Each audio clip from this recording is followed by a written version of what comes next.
Green, Eagle 102. The Eagle 102 Game of the Week is on the air. On your only on-air sports leader at 102.1 KJFM, Eagle 102. Now, the Eagle 102 Area High School Football Game of the Week. And the bonus edition of the Game of the Week here on Eagle 102, Mark Tronick, Chris Groney at Mark Twain High School as we're getting ready for the Mark Twain Tigers and the season debut of the Van Far Community R6 Indians here in the Farmers Cup game, the annual Farmers Cup game between these two ball clubs in the EMO. And should be a fun one tonight. 22 players for Van Far for their first game. It should be fun. Good weather. Oh, yeah. The overcast is not blinding us with the sun this evening. That is better than last week, that's for sure. Of course, I brought a hat and sunglasses tonight. I'm saying everything en natural here in the broadcast booth. Got some rain, obviously, last night. I walked the field, the actual field, pretty good. There is some water down in the ditches, especially down in the corner of the end zone on the, I guess, south end of this field. But I don't think it's going to be a real big issue tonight, and that rain did bring the temperatures down, which is always nice. We've got Mark Twain and Van Far, and we'll start the pregame show for you next on Eagle 102. Sunburns, bug bites, poison ivy, it only means one thing. It's summertime. From SPF to calamine lotion, Good Neighbor Pharmacy has got you covered. Stop in and let us take care of you. For fast, friendly service and affordable prices every day, visit your local Good Neighbor Pharmacy. Bowling Green Pharmacy, located right on the square at 8 North Court in Bowling Green. Or Family Drug, 301 Georgia Street in Louisiana. Betty Davis Insurance in Vandalia is an independent insurance agency. They represent multiple companies to find you the best coverage to fit your budget. Betty Davis Insurance provides auto, homeowner, business, and commercial insurance, as well as health and life. If you need insurance, you need to get a competitive quote today. They have a quote with your name on it. Better service, better coverage, better price. Betty Davis Insurance Agency, 100 North Main, Vandalia. At Central Bank of Audrain County in Vandalia, they realize your needs are diverse. That's why you need a bank that has a variety of options to serve you, from free checking accounts to so much more. Central Bank of Audrain County has the perfect solution for you. Remember, when it comes to banking, know that you don't have to go at it alone. Central Bank of Audrain County, friendly professional staff there to help you every step of the way. Stop by today. Central Bank of Audrain County, 1000 West Highway 54, Vandalia. Equal housing lender, member FDIC. Bowling Green Tractor wants to change the way you think about yard work with their Ego 56-volt ARC lithium battery-powered lawnmowers, weed eaters, blowers, trimmers, and chainsaws. At Bowling Green Tractor, you can walk in and see for yourself just how easy these products are to handle. So easy, anyone can use them. Once you try it, you'll just have to buy it. Stop by Bowling Green Tractor to see how easy yard work can be. Bowling Green Tractor, your home for Ego. Power beyond belief. Hear all the action from the Eagle 102 broadcast booth, sponsored by Family Drug in Louisiana. It's time now for the Eagle 102 pregame show, sponsored by Bowling Green Pharmacy. And we're at Mark Twain High School for Week 3 action between the Mark Twain Tigers and the Van Far R6 Indians.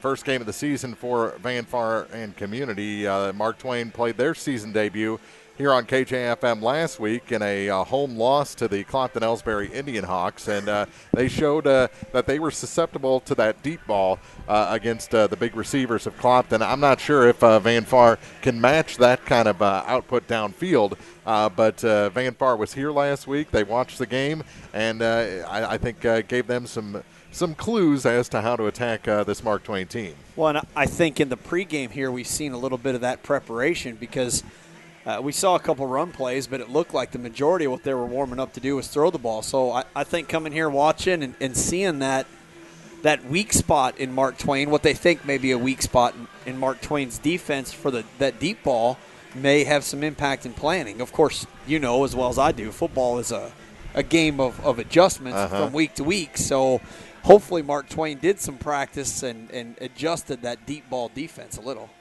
And they also had a little bit of injury last week at the end of the ball game. Peyton Hawkins, the quarterback for the Mark Twain Tigers, rolled an ankle late in that game. He was hobbling, his dad said, for about 3 days. But seeing him in the warm-up, it seemed like he was pretty mobile and should be good to go for the duration here in this ball game. Yeah, I didn't see him favoring it at all like he was at the end of the game last week's. But, you know, at 17, 18. You bounce back, yeah. That's right, yeah. I'm like 43. You don't tend to 3 or 4 days turns into 3 or 4 weeks. Man, you are old. Whatever. I'm only going to be 42 at the end of the month. Come on. It's that same age, brother. Yeah, right. Okay. But Van Far, 22 players, like you said, but half of them are underclassmen. But the starting 11 is pretty heavy on that upperclassmen leadership. 5 seniors in there and a slew of juniors for Van Far. So they've got some experience despite not having big numbers, kind of like Clopton-Ellsbury did. They had the shorter roster but a lot of veteran experience. And it seemed last week that Mark Twain was the team that was wearing down a little quicker. Maybe they can adjust that a little bit here in week 2. Well, we talked about it last week, too, with the Ironman football. It's kind of that badge of honor / curse you got to live by. I think in my experience in high school football, you know, at least watching and calling games with you guys, you know, what I've noticed is the teams that seem to make it deep in football games and deep in seasons are games that have that sophomore class that can contribute to their program. And, you know, both teams have some sophomores on here, but when you've got 22 kids, you really need some of those underclassmen. I know you talked about that senior leadership, but you really need some of those underclassmen to step up and can contribute to the team. And I think that's probably what we'll be looking to see from Van Far tonight. And that's kind of what Coach Cleaver for Van Far said. He's gonna need those underclassmen to make a contribution. The sophomores did play last year as freshmen, so they've got some experience already on the varsity team. Yeah, which will help immensely. I mean, you know, freshmen just in general, that's kind of a weird high school age where, yeah, you may have played youth football, you definitely played junior high football probably, but you're still quite not into your body and what it can do and the power and strength that you have. And probably never been hit by a 225-pound linebacker. Exactly right. And Van Far's got a couple seniors and juniors on here that are not small on the offensive defensive line. So, yeah, but you're right, having those kids play as freshmen and then coming in as sophomore playing again, that experience would be invaluable for them. High school game of the week bonus coverage this week brought to you in part by Betty Davis Insurance, Central Bank of Audrain County, McDingers, County Market in Vandalia, and Prairie's Edge Garden Center.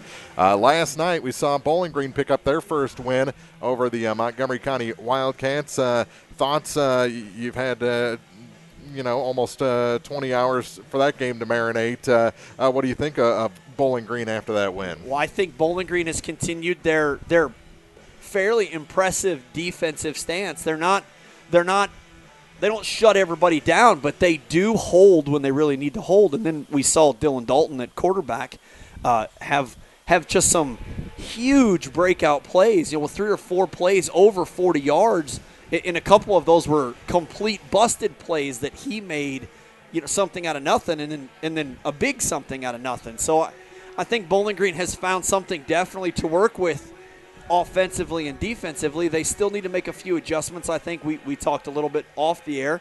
I still see something that they can completely take advantage of that they're doing minimally now, but when they pick that up, I think they'll be fairly difficult to deal with for most teams.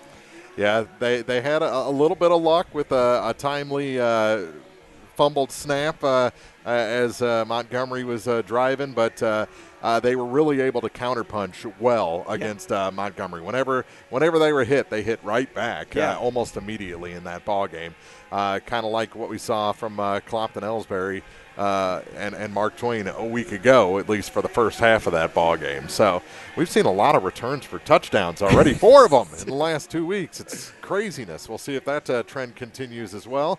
Louisiana fell at home last night to the South Callaway Bulldogs. The Battle of the Bulldogs went to South Callaway last night, and next week we'll see Louisiana for the first time on Eagle 102 as they'll travel to Clopton-Ellsbury to take on the Indian Hawks, whose game last night was unfortunately canceled at North Callaway. We'll take a break, talk more about this game. We have starting lineups and keys to the game still to come on the Eagle 102 Countdown to Kickoff. Daily life is a bit different right now than what we're used to. Some are feeling the effects more than others, but let's remember that this too shall pass and try to find ways to keep positive, help others in need, continue to support our businesses as best we can, but also take this time of distancing and shutdowns to self-reflect and improve. Spend quality time with family, exercise, pray, tackle a home improvement project, even if it's just a power cleaning inside and out, but do something that helps you feel empowered and moving forward. Vicki Cadwalder Real Estate, praying for good to come out of trials. At McDinger's, they've got a new list of specials for lunch in addition to their all-day specials, which happens to feature the fan favorite Tenderloin Thursday. Enjoy tacos, wings, grilled chicken, fried fish and shrimp, and more, plus a beverage menu that fits everyone. Check out their Facebook page for upcoming live entertainment. McDinger's, 131 West Outer Road in Neola. Sunburns, bug bites, poison ivy, it only means one thing. It's summertime. From SPF to calamine lotion, Good Neighbor Pharmacy has got you covered. Stop in and let us take care of you. For fast, friendly service and affordable prices every day, visit your local Good Neighbor Pharmacy. Bowling Green Pharmacy, located right on the square at 8 North Court in Bowling Green. Or Family Drug, 301 Georgia Street in Louisiana. The Eagle 102 keys to the game.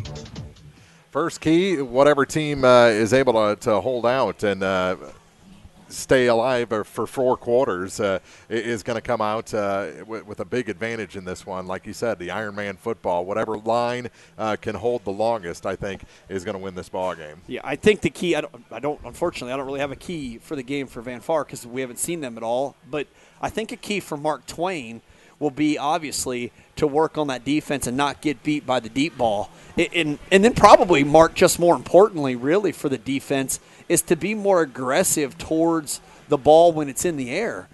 I mean, last week they were just outplayed for the ball in general by the Clopton-Ellsbury Indian Hawk receivers. Yeah, give them some credit, though. Those 2 receivers are huge. They are big dudes, yeah, no doubt. They were big, and we don't quite see those big playmakers out here for Van Far. I don't disagree with that. But to prepare for that may really help them in this game. If they're ready to play a physical game and go get the ball, that's going to benefit them drastically on defense. They have to tap back into their old Clarence Cannon Conference days. Yes, sir. Yeah, and right. Play that physical brand of football, especially on the defensive side. There's our keys to the game. We'll have our starting lineups for you in just minutes here on the Eagle 102 Countdown to Kickoff. This is Kyle Schurter, Assistant Vice President at Community State Bank of Missouri. We offer a variety of loans to meet your needs. Whether you're looking for a conventional loan or a HELOC or an FHA, VA, or USDA loan, give us a call. We have some of the best rates around. Community State Bank of Missouri, your hometown community bank since 1887, member FDIC, equal housing lender. Bowling Green Insurance is here to serve all your insurance needs. Bowling Green Insurance offers companies to cover your farm, home, auto, and crop needs. Call Fred or Jackie today to get a customized quote that will fit you and your budget. Bowling Green Insurance is an independent insurance agency. That means they can offer several companies to fit you.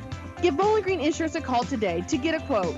573-324-5762 or 573-324-CROP.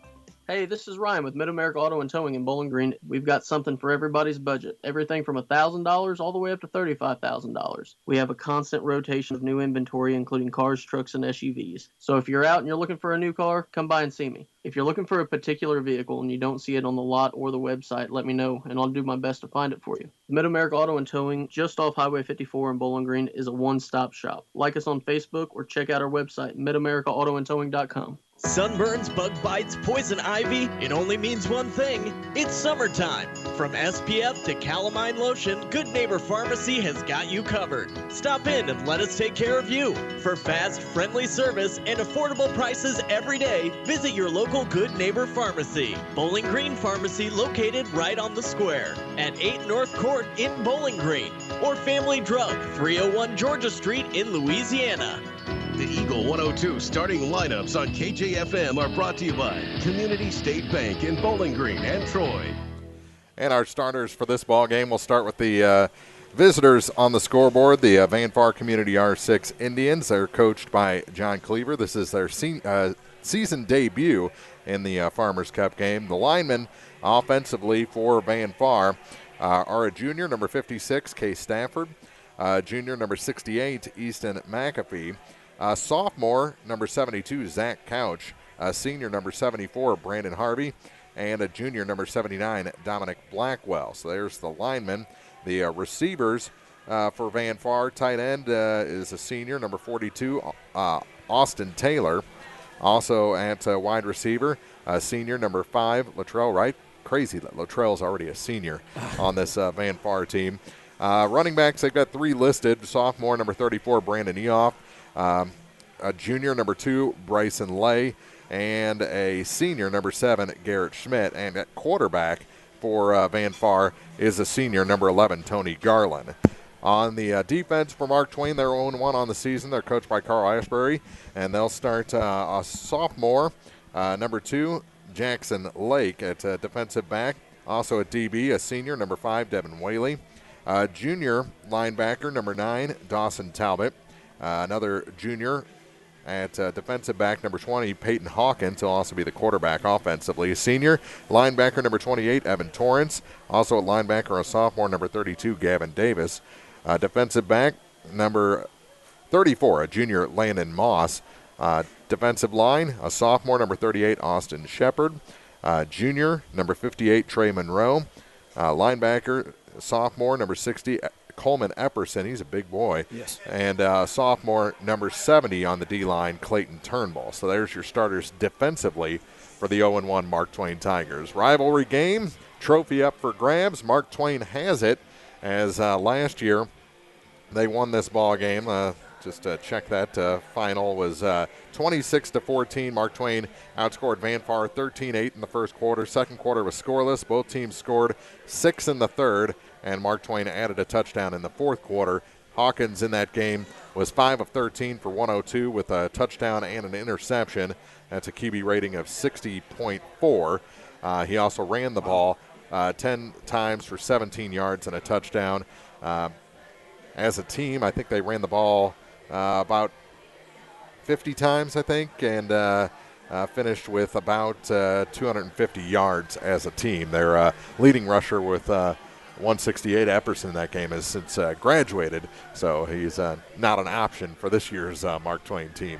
I take those numbers. Yeah. It was a pretty balanced attack, really, for Mark Twain a year ago in that game, and scored in every quarter but the second, and were able to hold back Van Far with their defense a year ago.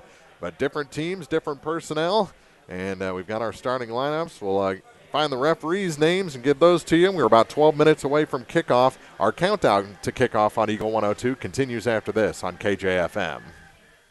Compare the bottom line, and you'll find shocking everyday low prices at County Market in Vandalia. Never pay more than you need to. Get the best weekly specials every time you visit. Check out their wonderful deli department and let the friendly staff help with any questions you may have. From steaks to seafood and everything in between, selections are plentiful in every aisle. Enjoy your shopping experience when you visit them. County Market, Highway 54 West, Vandalia. Before or after the games this season, let's go to Airco. They're always glad to see you at Airco Travel Plaza in Bowling Green and Airco Convenience Store in Louisiana. Stop in, fill up your vehicle, and fill yourself up with deli sandwiches, snacks, soda, Chester's fried chicken, and more. Good luck to the area teams this year from all your friends at Airco. Open 24 hours a day in Bowling Green on Business 61 South and from Airco Convenience Store, Junction 79 and 54 in Louisiana. Let's go, Airco. Prairie's Edge Garden Center is playing their first Fall Fun Festival on the Prairie. Saturday, September 26th is the big day when Prairie's Edge kicks off their fall season with a corn maze and pumpkin patch. Plus, find mums, fall annuals, Indian corn, and numerous decorative items. Additionally, at the festival, you'll find over 30 of the best food, drink, and craft vendors. The corn maze and pumpkin patch will be open through October 31st. Mark your calendar now and make plans to be at the first ever Fall Fun Festival on the Prairie. Saturday, September 26th at Prairie's Edge Garden Center in Bowling Green. La Crosse Lumber Company in Vandalia offers a wide variety of products and services that are designed to meet your residential and commercial needs. This includes lumber, electrical supplies, windows, doors, paint, siding, insulation, power tools, and more. Drafting and delivery service is also available. La Crosse Lumber Company in Vandalia has special project pricing and always offers free estimates. Visit soon. La Crosse Lumber in Vandalia, the oldest, most reliable lumber and hardware company in the Midwest since 1973. Area High School Sports on Eagle 102 is brought to you by State Farm Insurance, Cindy Blaylock, Young Enterprises Incorporated, and Pike County Memorial Hospital. National anthem about to begin here at Mark Twain. We'll take a break, come back with more after this on Eagle 102. Hair care for the entire family. That's what's available at PJ's Salon in Louisiana. Everyone is welcome. Men, women, boys, and girls. PJ's can help make everyone look their best. Walk-ins are welcome, and evening hours can be made by appointment. PJ's Salon is your fall senior hair salon, from hair, tanning, and nails to pedicures, waxing, and supplies. Call or stop in. PJ's Salon in the Raintree Mall in Louisiana. Best wishes to all the area sports teams this year from the friendly folks at PJ's Salon. At Craig's Truck and Tractor Repair in Vandalia, they say it's better to prevent a breakdown than having to pay for one. Preventative maintenance is key, but if your machinery should break down, Craig's Truck and Tractor Repair is there to serve you in the shop, on the farm, or roadside. See Craig's for semi-truck and trailer repair, oil changes, overhauls, and much more. Farm planting season to harvest season and beyond, Craig's Truck and Tractor Repair can help keep all your equipment and big rigs rolling. Call in or stop in today. Craig's Truck and Tractor Repair, Highway 54 east of Vandalia. You can now check your cash flow on the go with Bank of Louisiana's mobile banking.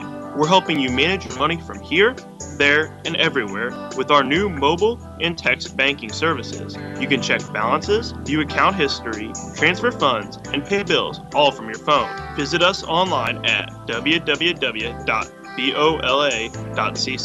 for more information and to enroll for mobile banking. Bank of Louisiana, proud to be your hometown bank. Member FDIC, Equal Housing Lender. This is Tracy Brookshire, Marketing Coordinator and Public Information Officer for Pike County Health Department Home Health and Hospice here in Missouri. We are doing our best to keep our community informed as much as possible regarding how the COVID-19 pandemic is affecting our county. Visit our dedicated COVID-19 page on our website at pikecountyhealth.org for resources, latest news, updated case counts, and a contact form for questions and concerns specifically related to the virus. Visit our website to subscribe to our PCHD e-news and be the first to know about any updates and resources we have to offer in our communications. Stay safe out there, Pike County. Your health is our priority, and together we will get through this concerning time. High School Sports on KJFM is brought to you by Abel's Quick Shops, Mike's Tire and Service Center, and All Parts. Officials for tonight's game. The referee is Bill Treaster. Umpire is Mark Brassfield. The head linesman is Brian Ray. The line judge is John Walter, and the back judge is Allie Stevens. The officials come out of the Mark Twain Officials Association for this ball game. And our first female football referee of the season. And I've seen her before. She does a good job. Does a good job with this crew. Our game of the week brought to you in part this week by Airco Convenience Center, La Crosse Lumber in Vandalia, PJ's Salon, and Craig's Truck and Tractor Service. You can follow the action on air and online here on KJFM 102.1 FM, KJFMradio.com, the KJFM radio app, and on your Alexa-enabled devices. As the Tigers are introduced and make their way to the home sideline. Just about ready for football here and the Farmers Cup game. I think this thing's getting close to, it's over 5 years old now. The field? No, the cup. Oh, the Farmers Cup, yeah. It's a beautiful, almost like a chalice carved out of wood. I think it's a It's a great thing to do for these schools that are really so close and staff that's going to have a relationship, just a little bit of dig every year to be able to say, hey, we got it. Yeah. Yep. Makes these games a little more interesting. Yeah, there was a trophy boom there for a while. It seemed like every week Bowling Green was playing for something the last couple of years. But the classic one is coming up in the next couple of weeks between Bowling Green and Louisiana, and that's the Mayor's Cup. Well, and the Mayor's Cup is there, obviously, but that Bowling Green versus Louisiana has been a football tradition since I remember my dad talking about playing against Louisiana when he was in high school for Bowling Green. So that may be a cup, but that's just a tradition in itself. So it's good to see Louisiana back and Bowling Green and Louisiana being able to play. Yeah, that was the first thing I thought of when Louisiana came to the EMO conference was, all right, every year now. That's we're gonna do this, Bowling Green and Louisiana, and that made me very happy that those teams were going to get together. We'll take a break. The coin toss is coming up. We're just about 5 minutes away from kickoff here on KJFM. Cellular and Satellite Center is the only stop you need to make when it comes to satellite providers, offering DirecTV and Dish Network along with antenna installs. Wait, there's more. They also offer several options for internet service with Viasat, HughesNet, and AT&T. Hold on, there's still more. They can also do security system installations, have TVs in stocks, mounts, and cables. Now, a special message from Matthew Niemeyer himself. If you call an 800 number and they say we will be the local installer, they are wrong. Contact Matthew at Cellular and Satellite Center in Bowling Green, your local authorized dealer. Is it time to renew, redo, or rebuild? People's Bank and Trust can help you make those home improvements without springing a leak in your budget. I'm Christine Rutherford, and we have loans designed specifically for repairs and renovations, along with home equity lines of credit. Stop by your local People's Bank in Bowling Green and let's talk about how People's Bank can help you. People's Bank and Trust online at www.pbtc.net or give me a call at 573-324-2525. Member FDIC Equal Housing Lender, MLO number 421603, NMLS number 407724. When you support a locally owned pharmacy, you're contributing to the growth of the community. The dollars you spend stay right here to support our local community. Health Mart pharmacies are locally owned pharmacies. There's one right here. Health Mart pharmacists have a personal commitment to their communities because, just like you, they support their community. Health Mart pharmacies are locally owned and hometown proud. Louisiana is a Health Mart town. Family Drug Health Mart Pharmacy. The right people, the right price, right downtown. Health Mart, caring for you and about you. It's time again for your annual mammogram, and Pike County Memorial Hospital is here for you. Now, state-of-the-art 3D mammography is closer to you than ever before. Receive the highest quality mammograms and bone density scans from our certified technologist right here in Pike County. Plus, your records and former scans can easily be transferred to us so we can keep everything up to date. It's state-of-the-art technology and the quality care you can count on right in your own backyard. For more information, go to pcmh-mo.org. Eagle 102 Sports on KJFM is brought to you by Ingram Plumbing, Bowling Green Pharmacy, and Mid-America Auto and Towing. Getting ready for the coin toss. The captains, one captain for each team, go to the 50-yard line with their coaches. Coaches will back out quickly, and then they'll toss the coin. The attendance for the varsity football game at Wright City on the 18th is going to be limited, they announced. I saw that. So each player will be given 2 tickets. Tickets will be given to the players at practice this week to distribute. So limited, and hopefully it's limited on both sides because those Wright City fans can get a little a little rough down there at home games. Well, everybody. They're spirited. Yeah, spirited is probably the best. Everybody wants their team to win. Some just seem to be more vocal than others. So it looks like Mark Twain won the coin toss but deferred. So,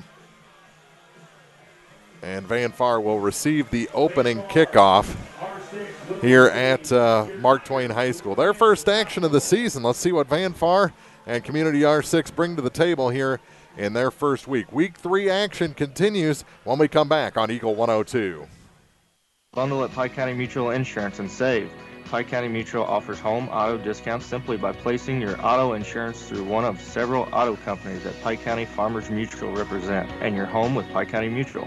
Ask about the great rates on your personal vehicle, farm trucks, big or small, or even your motorcycle and side-by-sides. Stop by and see myself, Corey Buchanan, Buddy Bibb, or Kathy Gam at your hometown insurance company since 1895.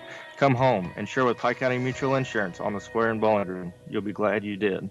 The Mercantile Bank of Louisiana is introducing MercPK mobile banking with remote deposit capture. Any customer with online banking can now access your Mercantile bank accounts from any device, including your smartphone and tablet, everywhere you go. With the ability to take a picture of your check and deposit it into your Mercantile bank account, you'll never have to worry about getting to the bank. Find more information by visiting mercbk.com. The Mercantile Bank, where they've been serving the Louisiana area for more than 100 years, located on the corner of 3rd and Georgia Streets in downtown Louisiana. Member FDIC. Area High School Sports on Eagle 102 is brought to you by Community State Bank of Missouri, Family Drug, and Pike County Health Department, Home Health and Hospice. Opening kickoff, a ground ball over to the far side and finally met and dropped at the 40-yard line. That was number 2, Bryson Lay. I thought it was Latrell Wright. Looked like a 5 to me. I think Latrell Wright did run that ball. Number 2 was just Bryson Lay was just running lead block. I thought he had the ball first, too. And then he didn't get tackled, so obviously he didn't have the ball. Yeah. So, Van Far, pretty good field position to open up their first contest of the season. They'll officially put it at the 39.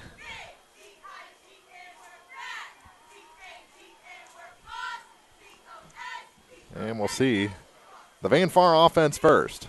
Pitch out on first down. Running around is Lay, reverses field, tries to move up, and he's bottled up there. Yeah, they came out of that regular under center formation with a pitch to our side of the field, the near side of the field, and they had a good defensive pressure on the end by Mark Twain, which caused Lay to kind of retreat a little. And like you said, he went backfield, and just too many Mark Twain Tigers there in the way. Both teams have some meat up front. Van Far facing a second and about long 13 after the loss of 3 by Lay. And now a fumble picked back up by the quarterback, and he's in trouble trying to get back to the line of scrimmage and dropped number 2 there for the Tigers, Jackson Lay. Yeah, a little bit of looks like a miscommunication, or just the handoff was fumbled somehow, but Tony Garland picked that ball up and tried to get back to the line of scrimmage and was stopped by Mark Twain. Even with sunglasses and a hat, it's still hard to see. Yeah, the sun is it's just perfect. It's low enough right now. So third, and he did get back to the line, so 3rd and 13 for the Van Far offense. Rolling out his Garland to throw. Good backside block. Puts it away and tries to turn upfield, and he loses yardage, lost about 3 more, and it's going to be 4th and 16. Yeah, that was a reverse rollout option, rollout away from us. He had good backside blocking from his offensive line. You got to at least give your playmakers a chance and throw that ball. You don't want to get out there and stretch it that far out and then try to get something out of nothing, and he lost yards, like you said. So the punt team comes on 4th and 16. And a 3-and-out for the Van Far R6 Indians. Late substitution. And a timeout taken by Van Far before a punt. That's not when you want to take a timeout for sure. We'll take a break, too, early on. 9:44 to go in the opening quarter on Eagle 102.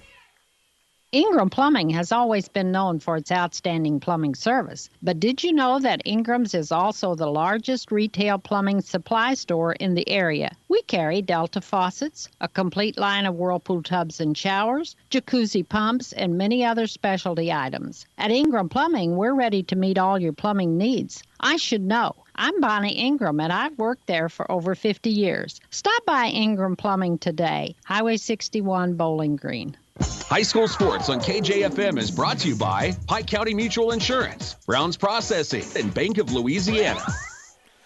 So a timeout ahead of the punt on 4th and 16. Lake is the return man. standing at about the 28. Good kick. Upfield. Lake picks it up. Man goes past him, and he's brought down after a short return out to about the 39-yard line, and that's where the Tigers will take over 1st and 10. He had a chance to blow up Lake on that play, the gunner did. I don't understand. There are so many of these, what I would call bad decisions by punt returners in high school. But Lake had that ball. He scooped that ball up, had a guy 2 yards in front of him. And at least that's what it looked like here. Like you said, that kid had a chance to blow him up. Ball's lost. Now it's their ball again. But it worked out for him. So 1st and 10 for the Tigers on their first possession of the ball game. Hawkins brings the offense onto the field. 6 on the play clock. They put a late man in motion, and there was other movement as well for the Tigers, and it'll be 1st and 15. Yeah, Hawkins called for motion, and his Talbot didn't see it, I guess, and when he did see it, his other halfback wanted to move at the same time. You can't have 2 guys moving like that at the same time, so that's where the penalty comes from. 9:33 to play here in the opening quarter. Disjointed start to this ball game here in week number 3. Second game for the Tigers. First game for Van Far. Both dealt with COVID issues, and now that play is blown up from the start. And they'll lose more yardage. Yeah, Easton McAfee and several other Van Far Indians were in. That ball was given to the halfback up the middle, and Easton McAfee makes contact almost immediately for another loss of, I don't know what, another 3 yards or so. Yeah, it'd be 2nd and 18. So both teams looking for something offensively here in the early going. A 3 and out for Van Far. 2nd and 18 for the Tigers. Low snap. They'll run it to the near side. Actually, that's Hawkins on the run this time. And he's stopped for no gain. Yeah, keeps the ball, like you said, comes to the near side of the field on that low snap. Just, I don't know if it was a design play or he felt he couldn't get it off, but he brings the ball to the near side of the field. Gets back to the line of scrimmage, is tackled by Bryson Lay for Van Far. Bryson's been all over the place so far for the Indians. 8:25 to play, clock running. 3rd and 18 for the Tigers.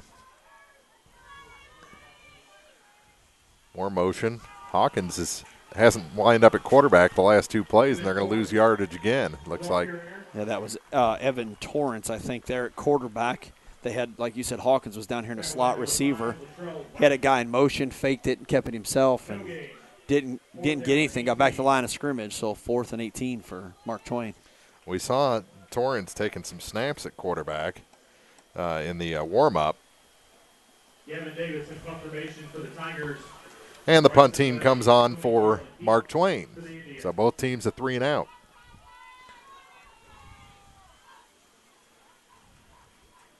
He gets the kickoff to the far side. Picked up on his back shoulder. And he's going to get across the 50, far sideline. Still on his feet and brought down across the Mark Twain 35. Garland takes it to the 34. Yeah, Tony got, like you said, Tony Garland got that ball. The ball was a rocket kick and skipping across the ground here, and he just snatches it out of the air off his back shoulder. One of those that you could easily miss trying to grab it with your hands like that, but again, works out for him, and he gets a heck of a return, and they're going to take the ball over at the 31-yard line. 7:28 to play in the first quarter. Second offensive series for the Van Far Indians. Changing things up. Lay. Yeah, see something he doesn't like. They put a man in motion. It's to Lay up the middle, and he gets a nice gain on first down. Looks like he got about 8, maybe 9. Yeah, it looked like that was Garrett Schmidt running that ball that time, and like you said, Lay saw something he didn't like. Garrett Schmidt got that ball for a good gain there. So I don't know if Lay changed that or what, but good run by the Van Far Indians. Nearing the midway point of the first quarter, Van Far moving upfield after the good return. Now a good run on first down. They ended up giving him 8 on that play, so it'll be a second and a long 2. Hand off again and brought down. Busting through that time Trey Monroe. Yeah. Yeah, Trey busted through on the near side here, breaks through the offensive line and met the ball carrier almost immediately. So, yeah, they gave him forward progress, which was pretty impressive, but it'll be a 3rd and 3, it says here. 6:25 to play. Vanfar huddles up. 18 on the play clock. Now down to 14. They're still huddled. Now they come to the line with 9. Clock management in the first quarter, Mark. Yeah. 3 seconds. They're going to have to rush to get it off now, and they didn't. Should be. They're going to take a timeout. Second charged for Vanfar here in the first 6 minutes of the ballgame. 6:04 remaining in the first quarter. Vanfar facing a 3rd and 3 when we come back on KJFM. Here's one question that has no wrong answer. Are you going to choose the new Shell and Fuel Rewards card to be used at Shell stations, or the Shell and Fuel Rewards MasterCard that can be used everywhere MasterCard is accepted? With both, you save 10 cents per gallon, up to 20 gallons every time you fill up. And you also earn 10% rebates on your first $1,200 in non-fuel purchases per year at Shell stations. See? You can't go wrong with either. Visit www.shell.us/getrewards and apply today. At participating Shell stations only. Terms and conditions apply. Eagle 102 Sports on KJFM is brought to you by People's Bank and Trust, County Market in Louisiana, and Bowling Green Insurance. First quarter moving right along. 6 minutes in the books. Vanfar, second offensive series. They're at the 30 or 24-yard line, but facing a 3rd and 3. And at this point, or this position on the field, it's definitely 4-down territory for Vanfar. Yeah, I think so. We don't see a lot of field goal kicking, at least anything worth trying. Yeah. And I think you're right. I think you want to win this game, so you go for it because you're not hurt if you don't get it here. Still in the early going. They change things up prior to the snap, and they come to the near side. First down yardage, it looks like, and brought down after a nice gain is number 34, Brandon Eoff. Yeah, good carry, Brandon. Brandon Eoff got that ball from that fullback position almost and just runs off tight end here and pretty easy 4-yard gain for Vanfar there. Needed 3, got 4, and a fresh set of downs at the 20-yard line for the Vanfar Indians.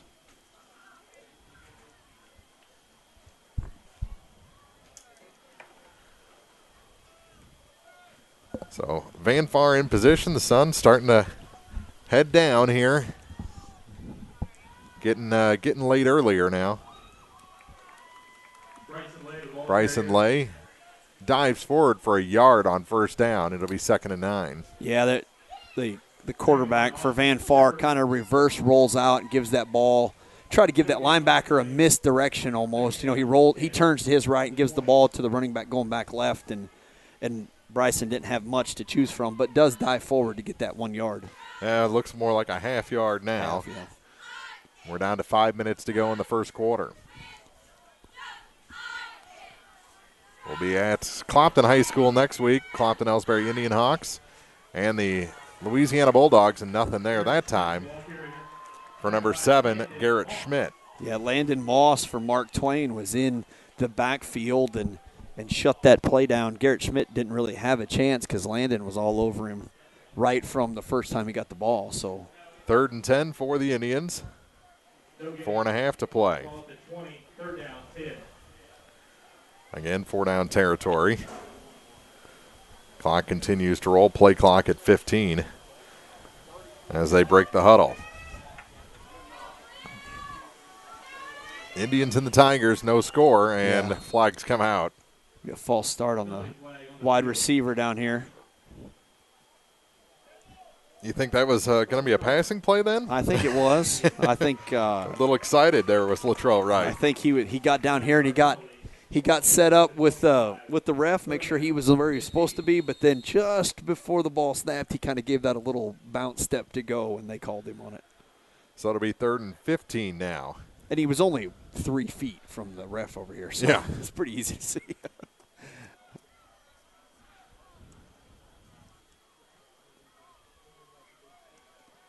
3rd and 15, under 4 minutes to play here in the quarter, and to the near side and incomplete for Bryson Lay, and it'll bring up 4th down and 15.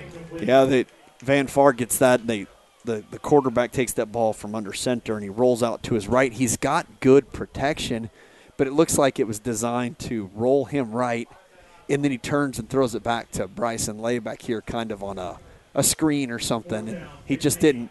He kind of was throwing the ball, I think, before he really found where Bryson was, and it was a little low for him to catch. It was very close to being a backward pass, too, a lateral. I agree. Very close. 9-7 seconds here. And Garland sees that and runs in. They're not going to get this play off, not with 2 seconds, 1 second. They're already down to one timeout, and they'll take it here. Vanfar out of timeouts, 3:47 to play in the first quarter. Why not just take that penalty and save that timeout? I mean, but first game for them of the year. There's some things they got to get right, and some mistakes you just got to make, you know. But I think I take that penalty there and run the same play. Yeah. Tonight's game of the week, bonus coverage brought to you by Betty Davis Insurance, Central Bank of Audrain County, McDingers, County Market in Vandalia, Prairie's Edge Garden Center. And thank you for listening on KJFM or on the app or watching on KJFMradio.com. 3:47 to play, first quarter, no score, and Vanfar facing a 4th and 15. But, I agree with you, Mark, here. I think you go for this. If you get 10 yards and not the first down, you're only giving them the ball in pretty terrible field position. Yeah, exactly. So you're not hurt too bad. Oh, the whole crowd's singing. Yeah, they get into it. When Journey plays. Journey, you will sing. Back to throw is Garland. Steps up in the pocket. Goes to the far side. And he catches the ball. He caught it. There is a flag on the near side. It's in the end zone for a touchdown, but we'll see what the flag is. It's got to be holding where it's thrown. It's so far back here. But it was on the opposite side of the field. Heck of a catch for a touchdown on the far side. Same thing we saw last Saturday. Oh, ineligible downfield. And that play will come back. They'll replay 4th down. Oh, it's going to be 4th and 20. Killer. Ineligible receiver downfield. Now, they get 3 yards, and I don't know who he threw that flag on, but I didn't see it. I didn't see an offensive lineman over 3 yards downfield. No.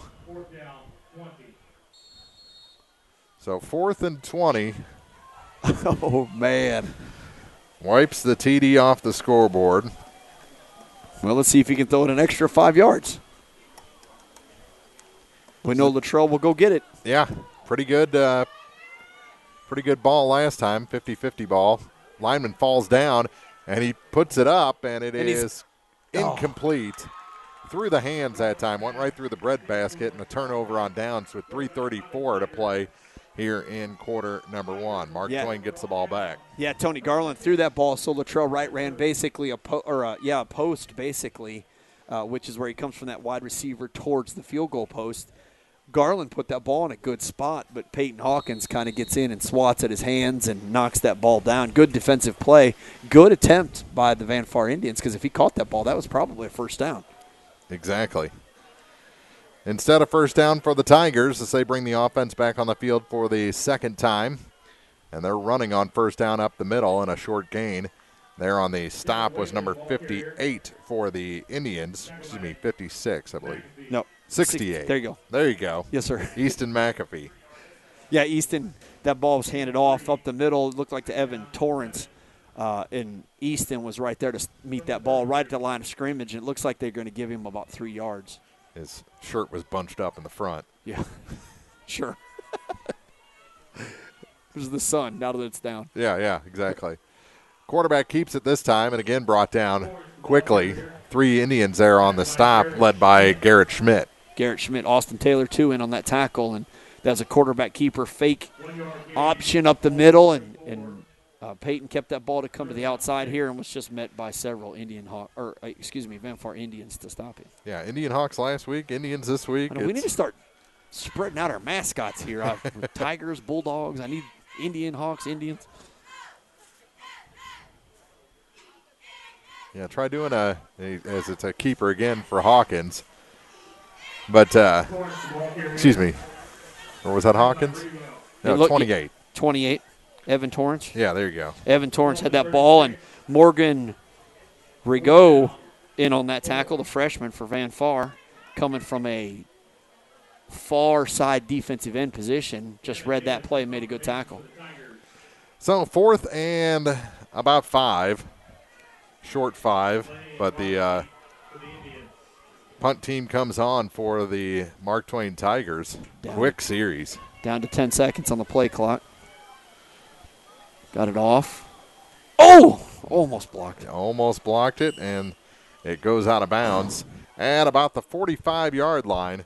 Actually, you'll move up to the 47. That's where Van Far will take over. 1st and 10, minute 44 to go in the first quarter on Eagle 102.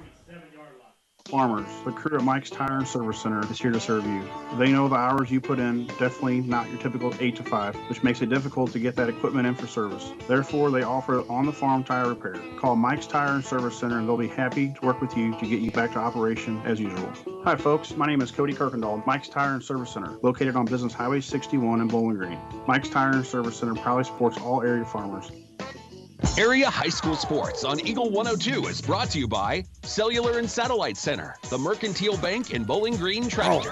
Breaking through the middle. Ball's out. And the ball is out, and Mark Twain has it back. It was a good run, about 10 yards, and then the ball comes out at the end of it, out of the hands. Was that right on the carry that time? Bryson Lay on that carry. Bryson Lay had that ball, and he run, like you said, a great run, 8-9 yard run, but he got hit from the side. The ball popped out. I thought he held on to it, and then, of course, as he hits the ground, it rolls out here, and Landon Moss jumps on that ball, and as you can see, he was extremely excited. So Mark Twain gets it right back. It's just back and forth, but no scoring so far between these two teams. Minute 38 to go in the first quarter. They put a man in motion on first down. That's where the handoff goes, but it's snuffed out quickly. They're on the carry that time, Dawson Talbot for the Tigers. Dawson Talbot on a good carry, gets the ball coming in motion to kind of go to that off tackle, far side, top side of the field.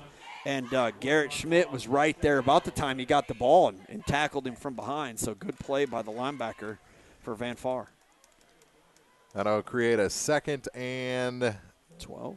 11. Short 12, long 11, however you want to say it. It's in between. Roll out this time by Torrance. Kind of shot puts that ball to Talbot that time, and he's brought down after a gain of just over 6 yards. It'll bring up 3rd and 5. Yeah, good gain, 3rd and 5. That Dawson Talbot basically comes from his running back position on an out route, and Torrance gets the ball out here to him, but he's definitely got a shot put style throw to get it out there. 36 seconds left in the quarter. 3rd down and 5. Hand off, no. Quarterback keeps it. Torrance has it. Caught from behind and brought down. But he's got first down yardage across the 50 into Van Far territory in the 44-yard line. Yeah, and Evan Torrance had that ball here, like you said, on the quarterback keeper. And if it weren't for Case Stafford, who grabbed his jersey and had it stretched about 3 yards, that probably would have been a touchdown. So good grab for Stafford to hang on like that. Of course, somebody wants a horse collar because nobody really understands what a horse collar tackle is, but legitimate to grab your jersey and hang on as long as you don't throw your weight down behind him. Yep. Final 5 seconds of the first quarter will roll off, and we'll head to the second. Fresh set of downs for the Mark Twain Tigers into Van Far territory for the first time at the 44-yard line when we return on Eagle 102. It's a great time to buy or sell a home. I'm Vicki Cadwalder, and I take pride in offering skills that make the process go smoothly from beginning to end. Even after closing, I enjoy staying in touch and being there to help you if you have any other needs or questions. During the process, I'll work closely with your lender and other professionals to make it as effortless as possible. I'm here with you every step of the way, so when you're ready to buy or sell, call me and we'll create a personalized plan just for you. Vicki Cadwalder Real Estate, loving our small town life. This is Kyle Schurter, Assistant Vice President at Community State Bank of Missouri. We offer a variety of loans to meet your needs. Whether you're looking for a conventional loan or a HELOC or an FHA, VA, or USDA loan, give us a call. We have some of the best rates around. Community State Bank of Missouri, your hometown community bank since 1887, member FDIC, equal housing lender. Bringing you all the action from the Eagle 102 broadcast booth, sponsored by Family Drug in Louisiana. Start of the second quarter on KJFM. Mark Fronted, Chris Grody here at Mark Twain High School. Second Saturday in a row we've been here. Beautiful setting for a football game, especially once the sun goes down, the lights take full effect. It's a nice place to watch a game. And no score between Mark Twain and Van Far here in the 2020 Farmers Cup game. You know, Mark, what I really like about tonight is there's a lot of fans here. Mark Twain has a lot of fans. Van Far has a lot of fans, and it's really important to some of these school programs. Get out and support these school programs. Go to the concession stands. It's a lot easier to go to a Friday, Saturday night football game than it is to go to a pro game, and it's awful a lot cheaper. Oh, yeah, definitely. And, of course, support your community, and you have a stake in the team. You have a stake in the team. Yeah, that's exactly right. Took me a while to come back to games when I finally came back home, but, man, I just love Friday night football games and basketball games. And I haven't made too many baseball games yet, but I'll start. Nothing better than high school softball either. Softball, baseball, sorry. I was not. On the diamond, yeah. And a nice gain on first down to start the second quarter down to the 40-yard line. Looks like about 4-yard gain. Mark Twain has come out in kind of not really a wildcat, but a shotgun full house formation. That's really kind of what they've been running the whole time, the quarterbacks in shotgun with a couple running backs to give. This time they get the dive, like you said, for straight up the gut for about 5 yards. So second down and 6 for the Tigers, and the quarterback will keep it this time. Gets a little help from his back there as Torrance is pushed by Talbot for a gain of about 2 more. Yeah, Dawson came in motion that way. I don't know. It looked like he might have been the guy that was supposed to get the ball and was just kind of in the way with Torrance trying to run the ball. He could have picked him up and carried him for about 5 more yards. He's definitely bigger. Yes. He might have picked them both up and carried them. Minute gone here in the second. Mark Twain with a 3rd and 4. And the give is to Dawson this time. And Talbot, excuse me, that was Lay. Not Lay, but Devin Whaley. Whaley. Devin Whaley on the 5, carry. not 9. It's kind of that dive. You want to borrow my glasses? Oh, my gosh. I'm having I trouble brought these tonight. sunglasses. I'm going to have to get some Windex for this window. They were doing that They were doing that last Saturday on the other side. They were cleaning it up. Either that or a brace for my back. Yeah, that's right. Jackson Lake checks into the ball games, going up to the top of the field as a wide receiver.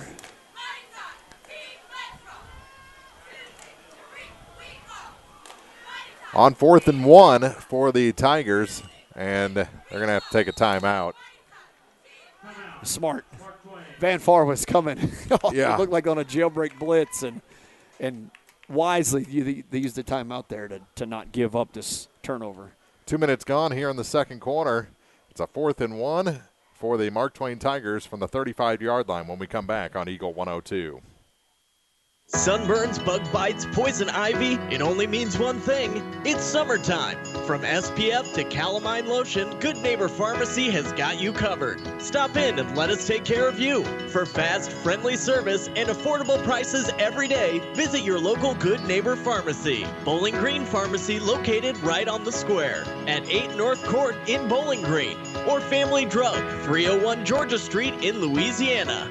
High school sports on KJFM is brought to you by Vicky Cadwallader Real Estate and Perkins Electrical Service. 4th and 1, 10:09 to play here in the second quarter. No score. Van Far and Mark Twain here in week 3. First game for the Indians, second game for the Tigers after both these teams had positives. Van Far, the whole school was shut down. Mark Twain, I'm not sure if the whole school was shut down or just the football program, but they had positives on their team, so they weren't able to practice at all. Ooh.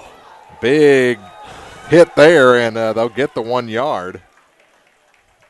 Yeah. Davis, the ball carrier that time. Gage Gibson, the freshman for Van Far, steps up to make a tackle, and they kind of ran in face mask to face mask, and the young man from Mark Twain won that battle. Yep, he ended up on his back, and they got the first down. Gavin Davis, hard running there from the big man for the Tigers. 1st and 10, fresh set from the 29-yard line. Bad snap. Torrance tried to pick it up, flipped it. It's still on the ground. No one is going to fall on it. And I think Mark Twain's going to get it back, but boy, they lost a lot of yardage there. Nope, Van Far is going to take it, I think. Really? Yeah, that is lucky because no one would fall on it. They were trying to scoop and score. Well, Latrell Wright had that ball here at about the 45, and he bent down to pick it up and run and got tackled. Ultimately, I thought Mark Twain fell on the ball, but, of course, there's always a little bit of a skirmish there when you fall on that ball, and Van Far came away with it. All the way out to the 50-yard line. Turnover gives it back to the Indians with 9:40 to play and still no score. 1st and 10 from midfield for the black and gold. They put a man in motion, and the ball is fumbled again. Fallen on at the 50-yard line by the quarterback for the Indians, Tony Garland. Yeah, bad exchange between the quarterback and the center, but Garland was smart enough to jump on that ball right away, right where it was at. And they're going to give him a no gain, so ball is still at the 50-yard line for 2nd and 10. 9:17 to play here in the first half from Mark Twain High School. Just one receiver on the near side for the Indians. I should have been a false start. Rolling out is Garland. Deep, good block. Now he's going to run it, yeah. Take it across the 45 to the 43-yard line. So a nice gain on 2nd down. Not Eckler. He's not playing yet. Garland got that ball and rolled out here to the near side of the field and got deep on a deep rollout to look for the throw. But then, he's so fast back here as he's looking to throw the ball, he just tucks it and keeps him himself and gains 6 yards. Yep, looked like 7. They'll give him 6 down to the 44, so it's 3rd and 4 for the Indians. Garland under center, drops back again. This time he's going to put the ball up. And it is caught. Caught at the 24-yard line. Good for a first down. Did you catch the number on the receiver? Yeah, Latrell Wright caught that ball, goes up and gets it in front of Peyton Hawkins. But it's kind of what we saw last week. Go up and get the ball and that Mark Twain, I'm not hating on the kid because at least he didn't let him get any more yards after he caught the ball. But if you're going to go up for that, it's kind of a gamble. But Van Far's definitely willing to go get the ball. 2 men in motion. Now they come set ahead of the snap, and it's the big back carrying this time for Van Far, and he rumbles forward. That's Brandon Eoff. Yeah, going to give him 4 yards, 5 Looks yards. 4, 5, yeah. Yeah, Brandon gets that ball on the inside. They did have 2 men in motion there, the tight end, and then Brandon Eoff sets at the halfback position, got the ball up the gut. The play up the middle that never works, gained 4 yards. 7:33 clock running here in the second quarter. Game moving right along. Neither team has visited the end zone yet. Garland under center on 2nd and 5 for the Indians. Roll out, puts the ball up, and that ball is caught and a touchdown. What a catch. Who was the receiver? In traffic. That's number 42, Austin Taylor, on the reception. From his tight end position, and it almost looked like he jumped for that ball too soon, but his arms are long enough that allowed him to catch the ball. Van Far quickly out for the point after attempt. Let's take a quick look at that touchdown play. Again, just a nice rollout. Throws back across his body, and it looked like Jackson Lake jumped too soon, ended up on his back, and the only person there was the tight end, Taylor, for the touchdown. And Van Far going to go for 2 here. Up 6-0 on the road. Pitch out. He tried to stutter step, and the running back, Bryson Lay, brought down by Jackson Lake. A pair of 2s going at it there, and the 2-point conversion is unsuccessful. But Van Far's grabbed a lead. 7:11 to go here in the opening quarter. There's holding against the Indians on that play, and it's declined, so the 2-point attempt stands no good on that play. 6-0 Van Far here in the second quarter on Eagle 102. Need a little good news in your life? Well, here's the deal. State Farm has new, lower car insurance rates in Missouri, so you can now get the service and convenience of State Farm agent Cindy Blaylock at an even better price. That's right, State Farm can help you save more cash and get the good neighbor service you deserve. It's the real deal for car insurance. I'm State Farm agent Cindy Blaylock, and I'm ready to help you save. Call me today at 573-754-5575 or visit us in Louisiana, just a block up from the river. Like a good neighbor, State Farm is there. Area High School Sports on Eagle 102 is brought to you by State Farm Insurance, Cindy Blaylock, Young Enterprises Incorporated, and Pike County Memorial Hospital. Big touchdown, 24 yards, Garland to Taylor, and Van Far takes a 6-0 lead here in the second quarter. Good kickoff to the far side. Fielded around the 24-yard line and brought down, bounced off of one tackle from Eli Johnson and then brought down by the next man. Slowed him up enough. Yeah, I think I'd give that tackle to the freshman personally. Torrance they didn't make contact, and Torrance kind of bounced off of him, but he didn't have enough to go anywhere else. So exactly. I'd give that to the freshman. So they'll set the ball at the 33-yard line, it appears. We have not seen the kick return game that we saw last week yet either. No. I mean, we've had a bunch of punts. That was our first kickoff since Van Far took the opening kick. Maybe they're setting up to do that in the second half. That's why they deferred. Maybe.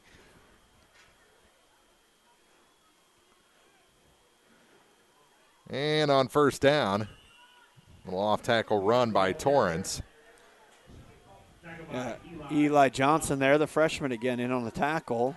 Torrance keeps that ball from the quarterback position and runs to the near side of the field on kind of an off tackle, and Eli was there in his defensive end or outside linebacker position for a good tackle.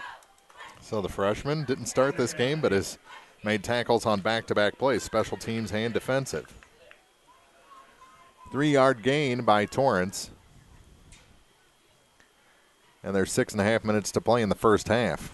Game moving right along. Quarterback going to keep it himself this time. Fights back, and there's flags. Looks like there's going to be a hold in there maybe. Yeah, that was a pretty good defensive play by Van Far. It looks like they're going to call it against Van Far. It was a gain of a couple of inches on the play. Oh, face mask against the Indians. Yeah. So I'm assuming that that's kind of a hands to the face call. Mm-hmm. You know, you get your hands in there and you get their hand up on the face mask, and they're calling that a face mask. We've seen that a couple times here in the last 2 weeks. We saw it last night, and we saw it again today here. So, but other than the personal foul, that was a pretty good defensive blitz by Van Far because it was right where Mark Twain ran the ball, and a gain of nothing, which turns into a gain of 15 here on the personal foul. Yep, and into Van Far territory at the 49-yard line. Running again is the quarterback, Torrance, on the near side, and he is brought down there on the stop, Latrell Wright for the Indians. Nice job wrapping him up, but that's going to be another first down. Yeah, Evan Torrance fakes that ball on the dive up the middle, keeps it himself here on the outside, and he wasn't met by any Van Far Indian until Latrell Wright made that tackle at about, I thought it was going to be a first down, but it looks like about 9-yard gain. Yep, they had it at the 49. It's sitting at the 39, but it's a full yard short of the first down. So 2nd and 1. They put a man in motion. Go up the gut? No. Quarterback going to keep it. And he's brought down after a first down gain. Right again on the tackle for the Indians. But Torrance gets the first. Yeah, same play. Fake up the middle, run the ball outside, and Latrell Wright and Case Stafford both for Van Far in on that tackle after another gain of probably 4 yards or so, 5 yards. Out to the 33-yard line of the Indians with 5:20 to play here in the first half. So Van Far scores. Now Mark Twain making a move toward their end zone. Again, motion. Direct snap, or was there miscommunication there? No, I think it was a good snap. I think everything was fine. I think it was just another good blitz from Van Far in the right spot. I didn't see what number it was. Maybe it was Latrell Wright, but just it was either him or Garrett Schmidt who blitzed on that play on this side, and just right to the right same hole that they're running. So they're not running anything too tricky that Van Far's not picking up, but their defense is really picking those inside holes on the blitz very well. 4.5 minutes to play. 2nd and 10 after Torrance stopped for no gain. Same play. And again, just nothing there for Mark Twain up the gut. That was really weird. Was it Torrance got that ball? And yep. He kind of runs that to the far side of the field on that off tackle or tight end hole, and he got to the line of scrimmage. He just got to stop. Just hit down and waiting for somebody to hit him. I don't know what he was doing. Gain of 1. It's 3rd and 9. Under 4 minutes to play in the half. Riley Brown running in the play, it looks like.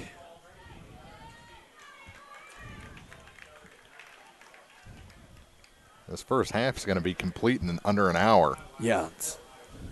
Moving lightning pace. And they tried that run again to the outside, and 2 Indians snuffed it out this time. One hit him low, and then coming in high was Brandon Eoff to put him on the ground. Yeah, Morgan Rigaud. I hope I'm saying that right. R-E-G-O-T. If I got it wrong, you can find me and holler at me. But great position, gets in and stops that play for a loss. And then, like you said, Brandon Eoff kind of finishes off that tackle. So good close to the ball for Van Far we've seen here defensively. 9 minutes in the books here in the second quarter. It's 4th and 11 for the Tigers. They'll be going for it here. Up. Over to the far side on a halfback toss. It's intercepted over on the far side, and here comes Van Far back the other way. They've got blockers ahead. They're not going to need blockers. All the way down to the Mark Twain 23-yard line. Lay on the interception. Yeah, Dawson Talbot couldn't quite hang on to that ball. It looked like, to me, was it Brandon Eoff that got that interception, or was it Bryson Lay?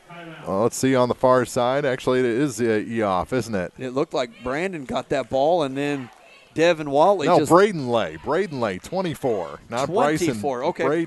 Braden Lay, the freshman, steps in and gets a good bobbled pass, and it's just run down from behind by Devin Whatley to save a touchdown.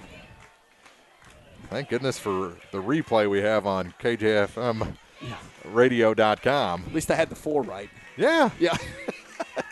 And I had the lay right. Yeah, so that's right. Yeah, we were together. We had it figured out. Yeah. Just needed the camera to help us. So the turnover, 2:43 remaining in the first half of this ball game. There was a timeout on the field while we watched the replay. The Indians have been out of timeouts since early in the first quarter of this one. Still 2 left for the Tigers. Now their defense will take the field. I think this was an official's timeout. Yeah, I think there's some water being had. I'm a little disappointed to see that our radio flyer didn't get a sponsor this week. Yeah. Maybe someone's got to get on that. Maybe it has one. It just doesn't have a sign on it. I was hoping it would have a sign on it. Maybe at halftime they'll do the big unveil of maybe. Maybe. Of the sponsor for the radio flyer full of water bottles, and that thing is chocked full. Well, and I think that's a rule this year that everyone has to have their own water bottle with the COVID protocol.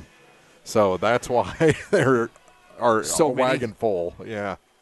So Van Far comes back out onto the field after the water break, 2:43 remaining in the first half, and they have a chance to go up 2 scores here. They take over 1st and 10 from inside the 25.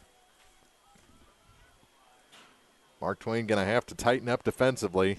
They've turned the ball over a couple of times. Van Far made him pay last time. Roll out by the quarterback for Van Far, and he goes to the near side, and it's incomplete.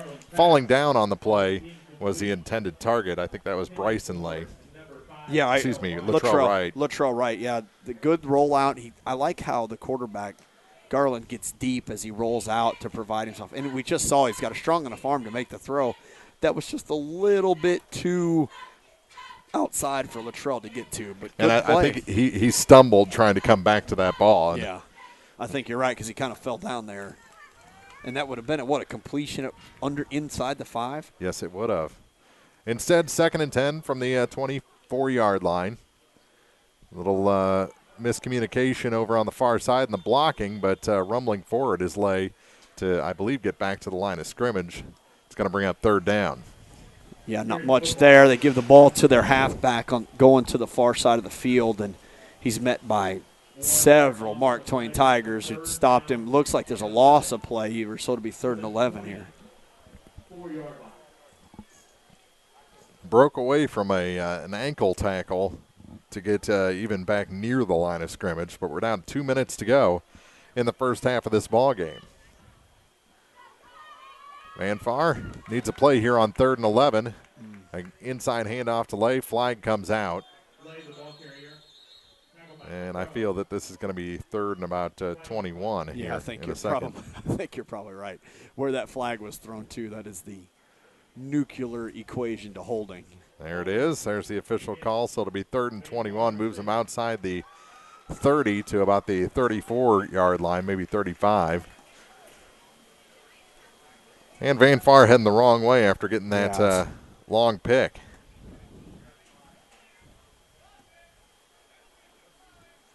But you're always just one play from turning around a drive, too. Yeah, I think Coach Ashbury here made the right decision. I don't know that I would have taken that penalty either, especially with my defense playing as strong as it is right now. But he declined that penalty. Yeah. So it's 4th and 11 for Van Far coming back up to the line of scrimmage now. So on 4th and 11, after the penalty was declined, roll out for Garland. To the near side, puts the ball up, and it is incomplete in the turnover on down. So Mark Twain survives the turnover this time with 1:34 to play in the first half. They still trail the Indians 6-0. And tonight's action on Eagle 102 is brought to you in part, if I can pull that up. It went away from me for a second. You know, we used tonight's to sponsors. We used to print that. It'll be all right. Airco Convenience Center, La Crosse Lumber Company in Vandalia, PJ Salon, and Craig's Truck and Tractor Service. Also by Betty Davis Insurance, Central Bank of Audrain County, McDingers, County Market in Vandalia, and Prairie's Edge Garden Center. You gave me a good, easy look. I like it. Easy. I liked it. Mark Twain, about 2 minutes to try and bring this ball back upfield, and not much there on first down. They got about maybe 4 on first down. Looked like Torrance again with that fake to their fullback or the dive up the middle. He keeps it himself just and goes to that, 2 or 3 hold depending on how you're numbering your offensive line holes. But like you said, gains about 4 yards. And, 4 yards is all you need every time if you can do it. Yeah, we're down to a minute to go, though, and they've got about 70 yards to go for a game-tying score. And the clock is running inside a minute. So you're going to have to go upfield at some point. Keeps it this time. And he's brought down shy of the 30-yard line. He loses yardage, about 3 on the play, and it's going to bring up 3rd down and about 8. Yeah, Brandon Eoff just kind of glides through the Mark Twain blocker there and makes a good tackle all by himself in the backfield. One thing we haven't seen from Mark Twain is really their ability to stretch the play out with the pass. Mm-hmm. I'm not saying they can't. We just haven't really seen that yet. And when you keep a team one-dimensional, it really hurts you in the long run in football. Definitely.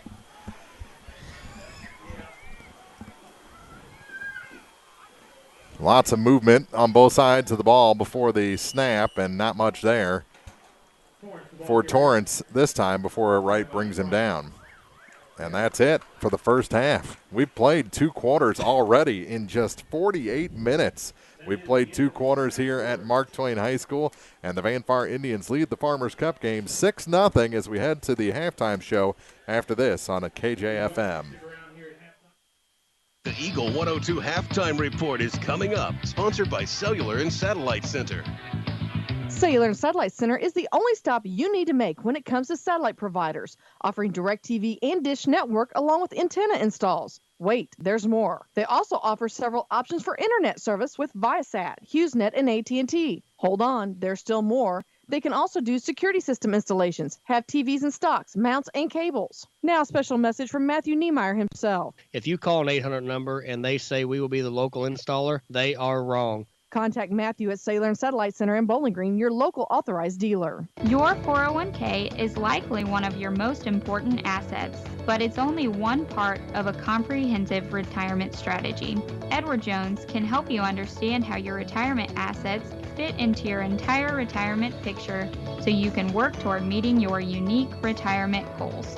Contact me, Kayla Caldwell, your Edward Jones financial advisor, at 2604 Georgia Street in Louisiana. Edward Jones, Making Sense of Investing, member SIPC. Betty Davis Insurance in Vandalia is an independent insurance agency. They represent multiple companies to find you the best coverage to fit your budget. Betty Davis Insurance provides auto, homeowner, business, and commercial insurance, as well as health and life. If you need insurance, you need to get a competitive quote today. They have a quote with your name on it. Better service, better coverage, better price. Betty Davis Insurance Agency, 100 North Main, Vandalia. Hear all the action from the Eagle 102 broadcast booth, sponsored by Family Drug in Louisiana. It's now time for the Eagle 102 halftime report, sponsored by Cellular and Satellite Center. They're having a balloon release, I believe, for POWs, MIA. Yeah, yes. Here at Mark Twain here at the half of the Farmers Cup game. An incredibly quick first half tonight, just 48 minutes and just one score on the board. That was a Van Far touchdown, and they lead this one 6-0 over the Tigers here. Tigers' second game, both home games, both conference home games, and the Van Far Indians, their debut this season, and the second season under Coach John Cleaver, and they look good defensively. They did what they had to do, and I think they were probably preparing for Peyton Hawkins to take the majority of the snaps and to make that adjustment when Evan Torrance became the lead man under center. You got to tip your cap to the Van Far defense through the first two quarters of this ball game. Yeah, and what I think, we talked about this a little bit pregame, Mark. I think what I like is we're seeing from Van Far specifically, some of the freshmen are stepping up and really making some good plays in contributing to a football game so far. And we talked about how important that was going to be in this game. Definitely, and we saw a couple of back-to-back plays from Eli Johnson. Stopped a man on a kick return and then tackled Torrance on the next play for just holding him to a short gain. But I really like the defensive game from Latrell Wright so far. He's been able to go out and help in the defensive backfield, or he's done a couple of corner blitzes in this ball game that have been pretty impressive, able to stop that run. We'll take a quick break, come back with more after this on Eagle 102. Cellular and Satellite Center is the only stop you need to make when it comes to satellite providers, offering DirecTV and Dish Network along with antenna installs. Wait, there's more. They also offer several options for internet service with Viasat, HughesNet, and AT&T. Hold on, there's still more. They can also do security system installations, have TVs in stocks, mounts, and cables. Now, a special message from Matthew Niemeyer himself. If you call an 800 number and they say we will be the local installer, they are wrong. Contact Matthew at Sailor and Satellite Center in Bowling Green, your local authorized dealer. At Central Bank of Audrain County in Vandalia, they realize your needs are diverse. That's why you need a bank that has a variety of options to serve you, from free checking accounts to so much more. Central Bank of Audrain County has the perfect solution for you. Remember, when it comes to banking, know that you don't have to go at it alone. Central Bank of Audrain County. Friendly professional staff there to help you every step of the way. Stop by today. Central Bank of Audrain County, 1000 West Highway 54, Vandalia. Equal housing lender, member FDIC. At McDinger's, they've got a new list of specials for lunch in addition to their all-day specials, which happens to feature the fan favorite Tenderloin Thursday. Enjoy tacos, wings, grilled chicken, fried fish and shrimp, and more, plus a beverage menu that fits everyone. Check out their Facebook page for upcoming live entertainment. McDinger's, 131 West Outer Road in Neolia. La Crosse Lumber Company in Vandalia offers a wide variety of products and services that are designed to meet your residential and commercial needs. This includes lumber, electrical supplies, windows, doors, paint, siding, insulation, power tools, and more. Drafting and delivery service is also available. La Crosse Lumber Company in Vandalia has special project pricing and always offers free estimates. Visit soon. La Crosse Lumber in Vandalia, the oldest, most reliable lumber and hardware company in the Midwest since 1973. High school sports on KJFM is brought to you by Abel's Quick Shops, Mike's Tire and Service Center, and All Parts. 2 quarters in the books here at Mark Twain. The Farmers Cup up for grabs. Van Far leading the Tigers by a score of 6-0. The only touchdown in this game was a receiving touchdown. 24-yard pass from Tony Garland. Tony Garland to Austin Taylor. Yeah, the tight end. Impressive. He just waited out the defensive back. The DB went for the interception, went down, and Taylor was there all by himself and just was able to back into the end zone after making that 24-yard catch. And the band plays down below us, and they are good. Got a good band, good flag corps, and they put on a nice halftime here. And it's already a different halftime than we saw last week. A whole different routine. It looks like they've got more members out there as well here in week 2. I'm sure kids coming back from protocols probably here for the second home game in 2020. Mark Twain trailing Van Far 6-0, and other than the Van Far defense and Mark Twain continuing to struggle with the deep ball, what impressions do you have after the first 2 quarters? Well, I think we talked about how the game seems like it's going so quickly because we've seen so much running from both teams. I mean, both teams are pretty focused on keeping the ball in that middle of the field, in between the hash marks, and that obviously keeps the clock running. I think Mark Twain has to figure out how to stop the passes for the rest of their season. I mean, tonight, the second half is going to be very important to them for the rest of the season because if they can't prevent a deep ball, teams are going to pick up on that and then challenge them for the rest of the year. As far as Van Far goes for their first game, I do agree with you. We've seen some pretty impressive freshman work from Braden Lay, who had the interception return, to Morgan Rigaud, who's made some pretty good defensive plays that we've seen already. And then Eli Johnson, who was also in on a couple defensive plays. So Van Far definitely has got some kids that are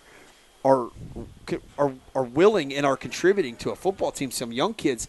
And maybe that's why Coach Cleaver said, while I let some freshmen play last year, he's building his bench for next year too. So Van Far has the ability to run the ball. We've seen them. They also have the ability to throw the ball, which we've seen. So, I mean, ultimately Mark Twain has to figure out how to stop the pass because they have stopped the run fairly well. But then offensively, Mark Twain has to get something going because they're running the ball just outside of the hash mark, from the middle of field to just outside of the hash marks. And that is not producing the big plays that they really need. Yeah. Or it's not spreading the defense out like they need. And they had early success with running Talbot in motion and kind of doing a little misdirection, but there late in the first half, Van Far had figured that one out and was able to put the defensive personnel where they needed to stop the quarterback Torrance from coming out of the backfield. Well, and even if they use Torrance and what's the other kid's name, Dawson Talbot or something on a bubble screen or a swing pass screen or something to just get the defense to respect the fact that they're willing to try to stretch it out and throw the ball is going to benefit them in the run game drastically. Of course, that slows games down because incomplete passes and things like that. But I honestly believe they have to do something to spread the ball out because the offense that we've seen from them in the last 2 weeks has not been impressive. And other than their kick return, right, which we've seen does pretty well. Ooh, a guitar solo in the middle of the band here. That's nice. But they almost pulled off a halfback pass there in the first half. Almost. Just couldn't connect. But when they have tried to go down the sideline, Van Far's been there. The long interception by the freshman and a couple of balls that very well could have been picked. Well, yes, and I think with that halfback pass, and I know that they've tried it, that was really the difference so far in this football game, because that connection could have really created that defensive spread out that we're talking about. Yeah. That ball just got tipped, and then the freshman Lay just happened to be right in the right spot to pick that up and give himself a good 30 or 40-yard return. And had it not been for Devin Whaley, that might have been a touchdown. Yeah, and that could have been 2 scores in this game. Could have been all a team needs with the way that this game has unfolded so far. We'll take a break here on the Eagle 102 halftime report and come back with more from Mark Twain High School. It's the Van Far Community R6 Indians 6, Mark Twain nothing after 2 on KJFM.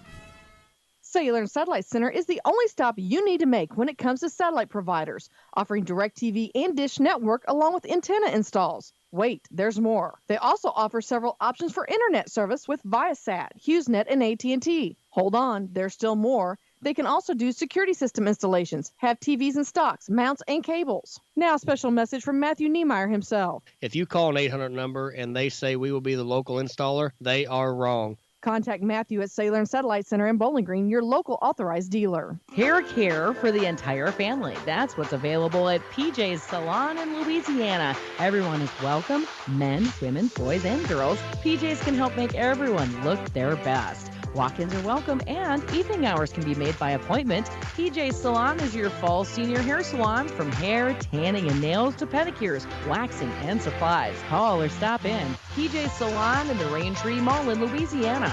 Best wishes to all the area sports teams this year from the friendly folks at PJ's Salon. Compare the bottom line, and you'll find shocking everyday low prices at County Market in Vandalia. Never pay more than you need to. Get the best weekly specials every time you visit. Check out their wonderful deli department and let the friendly staff help with any questions you may have. From steaks to seafood and everything in between, selections are plentiful in every aisle. Enjoy your shopping experience when you visit them. County Market, Highway 54 West, Vandalia. At Craig's Truck and Tractor Repair in Vandalia, they say it's better to prevent a breakdown than having to pay for one. Preventative maintenance is key, but if your machinery should break down, Craig's Truck and Tractor Repair is there to serve you in the shop, on the farm, or roadside.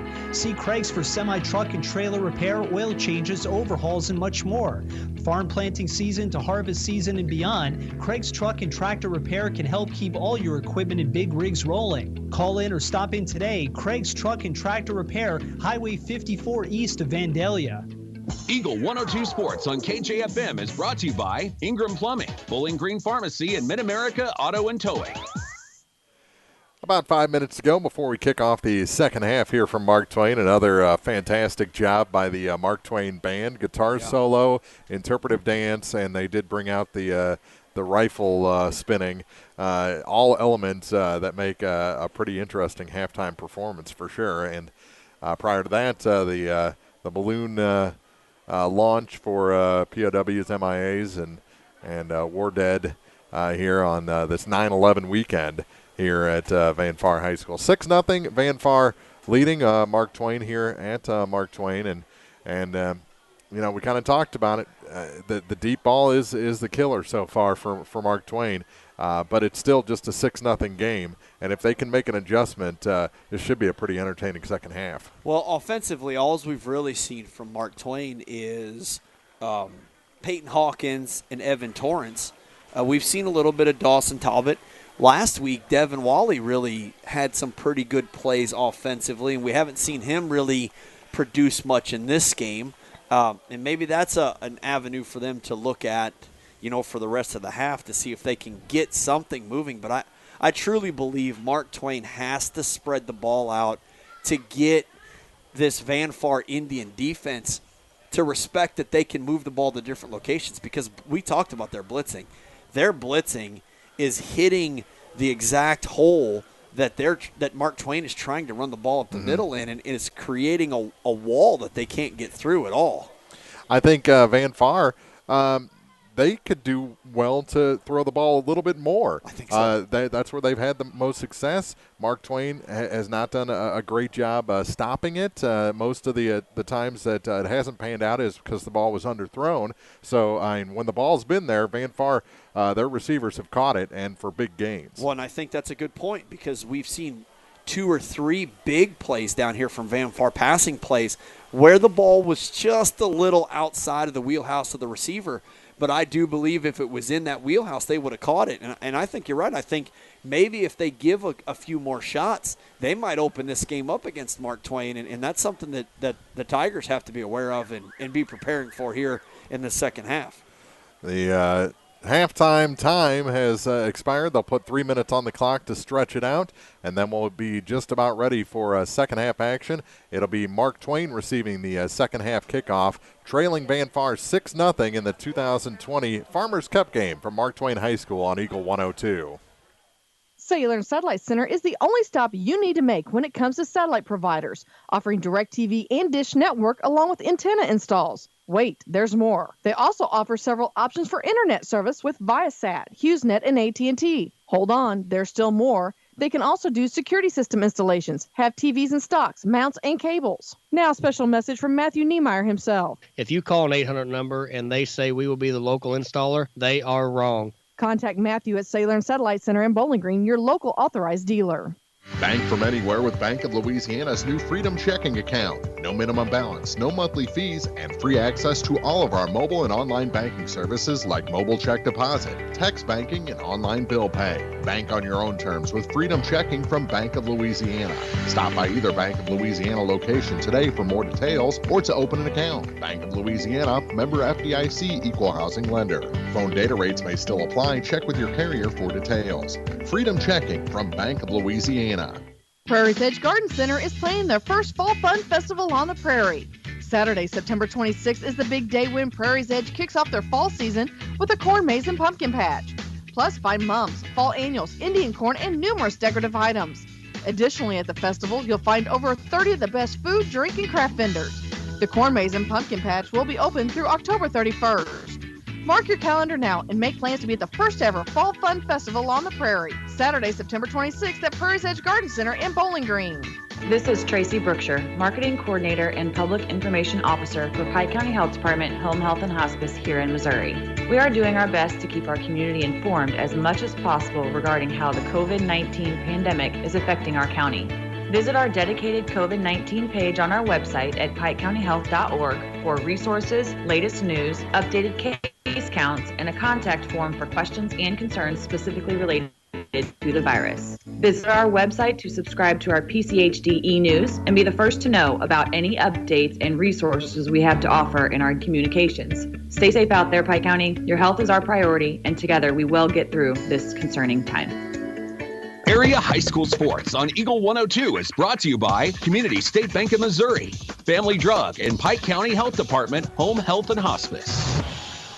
Halftime complete here at Mark Twain High School. 6-0 Van Far leads the Tigers, and the Tigers will take the second half kickoff. Tonight's action on Eagle 102. Bonus coverage of the high school football game of the week brought to you by Betty Davis Insurance, Central Bank of Audrain County, McDingers, County Market in Vandalia, and Prairie's Edge Garden Center. Thanks for following the action here on KJFM, or if you're on the website, KJFMradio.com, the KJFM radio app, or listening on Alexa, or watching on KJFMradio.com. Anyway, you're joining us. Thanks for being with us here in Week 3. Mark Twain, Chris Grody, our second game this week, fourth game in the last 2 weeks, and it's been a lot of fun between here and Bowling Green and everywhere else we've been to broadcast ball games. Busy 2 weeks. A lot of Louisiana softball lately after some games got moved around. Feel we've gotten to know the Lady Bulldogs pretty well over the last couple of weeks. 6-0 our score as Van Far will kick it off leading by a touchdown. And the kick goes deep. Picked up about the 30-yard line. Still rolling forward a bit. And there's Torrance on the return out past the 40-yard line. Yeah, we talked about this. Evan Torrance got that ball at a dead run at about the 25, 30-yard line and only gained another 10 yards after that. He got to where Van Far was. He kind of stopped to try to pick the lane he wanted to take versus just running. And I think that's where you see most of these kick returns go wrong. If these returners, athletes, just keep running and take what's given, they seem to get a lot more yardage out of it. 1st and 10 from just across the 40-yard line for Mark Twain. See if they do anything different here to start the second half. They put Hawkins in motion, and the give is up the middle, and there's nothing there. Still fights forward for a couple of inches. Get back to the line of scrimmage at least. Yeah, giving that ball up the middle, and it looks like Case Stafford makes first initial contact and hangs on to him, maybe a gain of a yard. So first play in the third quarter is exactly the same thing we've seen almost every play so far. Looks like they're trying to get Hawkins back involved in some way or another. I'm not sure why he's not a quarterback. It might be that ankle. But he did look like in the beginning of the game he had a little bit of trouble with kind of using that foot as a plant foot, so he might be there just kind of as a decoy. Lots of movement, and they're going to catch him on the far side and bring him down quickly. Garrett Schmidt on the stop for the Indians. Yeah. He did fall forward for about a half yard. Yeah, a lot of movement on the defensive line there, and I think some of that is the kind of that psycho pattern just to kind of throw off your offensive line and who they're going to block. But Garrett Schmidt was in the backfield, like you said, makes contact in the backfield, but the running back carried him for about a yard, maybe a half yard, so we're looking at 3rd and 8 here. With 10:40 to go in the third quarter from Mark Twain High School. They come to the line with 12 on the play clock. 2 straight running plays to start the second half for the Tigers. They put Hawkins in motion. Have a little trouble on the exchange or an option there. Torrance to the near side. He's got first down yardage, it looks like, and brought down across midfield, across the 45 to about the 44. There is a penalty flag, and they're probably going to get a hold there. It's about where he turned it upfield. Yeah, good play. That ball, he keeps that ball in Dawson Talbot's gut almost, blindside. Ooh. So that's going to push it back. From the spot of the foul. Which was about the line of scrimmage, it looks like. Yes. So that's going to be, 15 yards from there? Should be.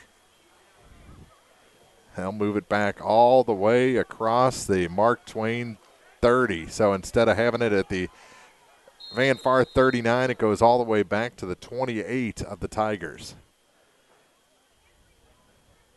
Only 15 yards of it is officially penalty yardage, but you lost about 35 yards there. Yeah, this is 3rd and Bowling Green to go type play.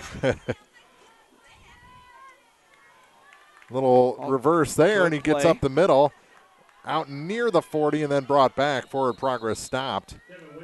Whaley was the ball carrier, and he got most of the penalty yardage back on that play, just shy of the 40. Yeah, good play. Faked that ball in the middle, and Devin Whaley comes from the top side of the field in motion on almost that reverse or end around and cuts the ball at the right spot up the field, runs downfield to hash mark for, like you said, gain of probably 15 yards.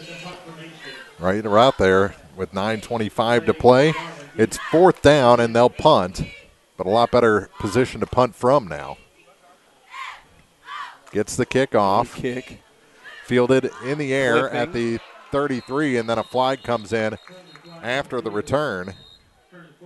It was number 11, Tony Garland, the quarterback, on the return of about 5 yards. And the penalty is going to be clipping or blocking the back on Latrell Wright. He hit the defender in the back, which you can't do. You've got to be in front of him and see his numbers. So that's going to take it back. And Van Far will start out with not nearly as good a field position. They were just shy of the 40, and they'll move it from there. This may benefit Van Far, though, really in the long scheme of this game, the way they're running the ball and keeping the clock moving. They're going to be able to eat a lot of time off of the clock here, because they're going to take over at the 28 at this point. So, they got a long way to go and a lot of time left on the clock. If they're running it, they're going to burn time away. Look, I wasn't the only one cold. The cheerleaders put all their stuff on. And we did turn off the fan up here. Yeah, thank you. 9:14 to play third quarter. Lots of motion for the Indians, right? Goes all the way to the far side. Comes set. Still motion there. And now flags come out. Someone lined up in the neutral zone, I think. It was called by the official here on the near sideline. False start will be the call, and it'll be 1st and 15 from the 23.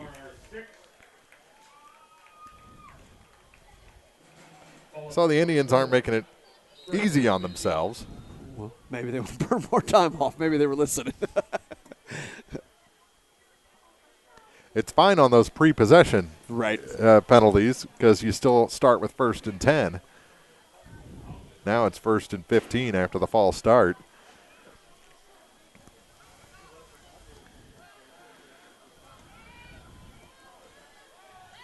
And far. Roll out by Garland, puts it in the air to the near side. Maybe they were listening. Oh. That one is caught. Wow.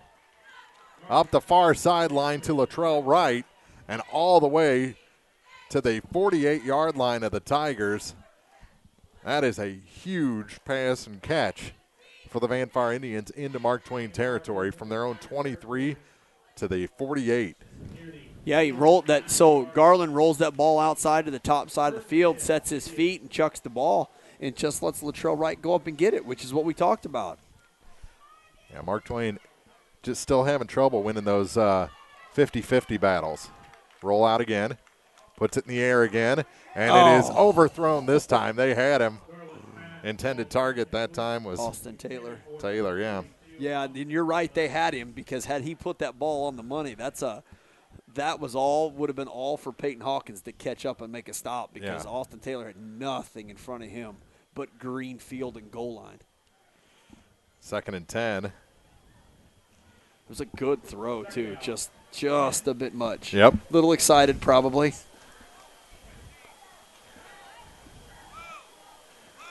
We were a little skeptical watching the warm-up if Garland could throw the deep ball, but he's thrown an ability to do that. Should have been a false start. Yep. Never came set. And the penalty stops the clock with 8:42 to play in the 3rd quarter. I've seen some of that in some junior high football this year for some of the games I've been to that just your quarterbacks have to understand your whole team has to be set. You can't just go when you're ready. Mm-hmm. So that'll be 2nd and 15. Moves it back across the 50-yard line to the Van Far 47.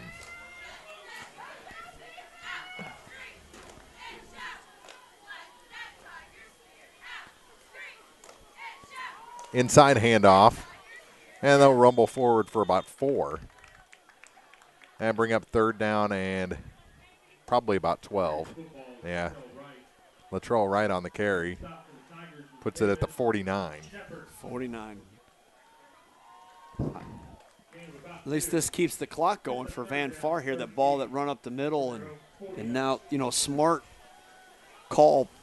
play calling here, get the clock to run down and snap the ball. But they're coming out here pretty early, 20 seconds. So they slowed down. Down to 7:47 to play in the 3rd quarter. Like I'm telling my quarterback here, we don't need to snap the ball until about 3. Roll Snap out. At 8. Clipping. And tripped up.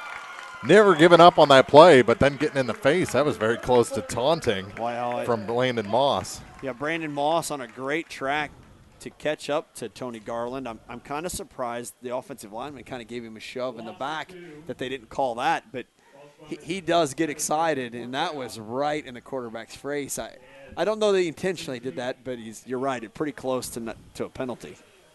And that's a silly one to get. Yeah.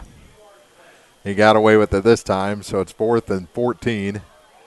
Loss of 1 on the play. Clock running down to 7 minutes to go in this 3rd quarter, and the punt team comes on for the Indians. That penalty hurts. Oh, good. Got the jab. kick off. Ball's on the ground behind him. Having trouble. And able to get away from the first man, but not that man. That is a shot there from number 56, Case Stafford. Case Stafford. So he hit him in the Jackson Lake's kind of maneuvering around a couple guys. He has to pick the ball up, make a couple guys miss. And I don't know that he was looking at the sidelines for an Indian because he had several in front of him. And like you said, Kay Stafford just puts the wallop on him and knocks him down. Yeah, knocked him back to pre-algebra. Don't got to see a good hit. You can hear him. Yeah. Water timeout. And a water break is called. 6:45 to play, third quarter. Mark Twain gets the ball back, 1st and 10 from their own 20, trailing Vanfar by 6 on Eagle 102.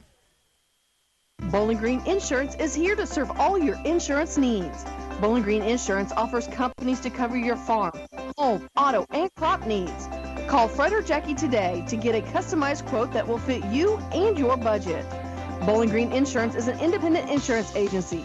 That means they can offer several companies to fit you. Give Bowling Green Insurance a call today to get a quote.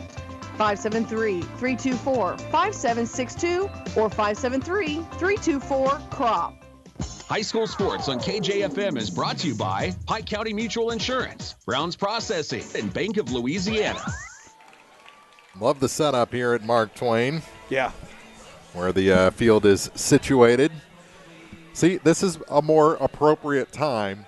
Still, it should be about 6 minutes to go in the fourth quarter, right. But country, Take Me Home Country Road, John Denver, that's definitely a second half song. I think this is a second half song. I think it's a fourth quarter song. It is, so I'm in agreement with you. I think this is when you're in the lead. Yeah, fourth exactly. quarter song. Yeah, trailing by 6 in the third. You're close. You're closer than the first half when they played it last week. That's true. That's true. And you brought up the point that John Denver got more playing time than Guns N' Roses or AC/DC. Yeah. So. Yeah. It's interesting. All right. So Mark Twain, they need a score here. They're dancing. They love this music. Brandon Moss was down here breaking it down again. Teams come back on the field after the water break. 6:45 to play, third quarter. 1st and 10 for the Tigers, and nothing there. Pushes the pile sideways, and a little John afterward. Great blitz again by Chase Stafford. He comes from that linebacker's position. He goes through the line untouched and makes contact at the same time as the handoff. This is what they have to fix, the offensive line problem they got going. And part of this, Mark, as you know, is from being one-dimensional. Yeah. They know they don't have nothing else they can do other than this handoff that we've seen over and over and over again. Yeah, and we have not Mark Twain has not attempted a pass here in the second half. No, they have not. On second and what do they give him? On the near side, they get a run and knocked out of bounds. They fall about 5 yards right on the tackle of the quarterback, Evan Torrance. It was odd because Evan Torrance is running this ball here to the outside, and Devin Wally is at a receiver's position, and he almost mirrors Evan Torrance's run route like he was waiting for a pitch or something because he did not go downfield and make a block. Just getting in the way of an Indian might have given you another 2 or 3 yards. It'll be 3rd and 6 after Torrance was run out of bounds, stopping the clock with 5:57 to play in the third. Fakes a handoff, now goes inside with it and tripped up immediately. And who was that for Vanfar that made the stop? I did not see. I think it was Easton McAfee. Yeah, that was Evan Torrance to Peyton Hawkins, I think, ran that ball and gained another maybe half yard. So it's 4th and 5 here, and we've got punt formation coming out for Mark Twain. You only have a quarter and a half left in this ball game, and you're just spinning your wheels offensively. Yeah, there's still a lot of football, as you're aware, yeah. but I agree. They're just good kick. Oh, man. Fielded by Vanfar, and he turned around, got back near the 40. On the return, it was Tony Garland. Yeah, Tony Garland again with kind of a wide receiver over-the-shoulder catch on a punt that's scares the tar out of me standing up here, and got a decent little block to gain him back a couple yards, and then 58 Trey Monroe, the junior for Mark Twain, makes the tackle there on the punt return or punt team. 5:10 to play here in the third quarter. 6-0 Van Far as they start 1st and 10.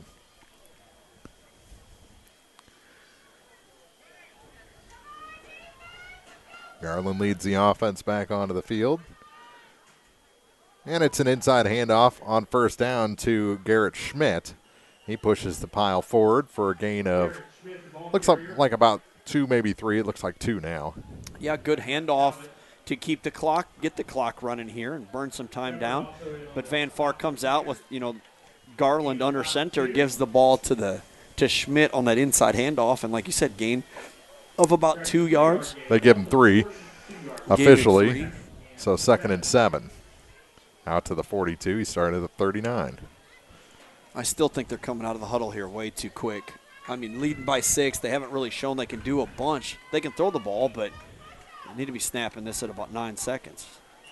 And instead, a false start, which has been a problem for Van Far tonight, probably their biggest issue. It is their first game, so you're going to have some of that. What I like about the false starts that we've seen here is this official team is very quick to blow the whistle and get that play stopped. We saw Friday night a false start that the official team let run, and that's how you get a high school kid hurt for a play that should have been dead right away. Yeah. So at least they're quick on stopping the play and not getting anybody hurt. So instead of 2nd and 7, it's 2nd and 12 for the Indians. With 4:24 to play, they'll wind the clock.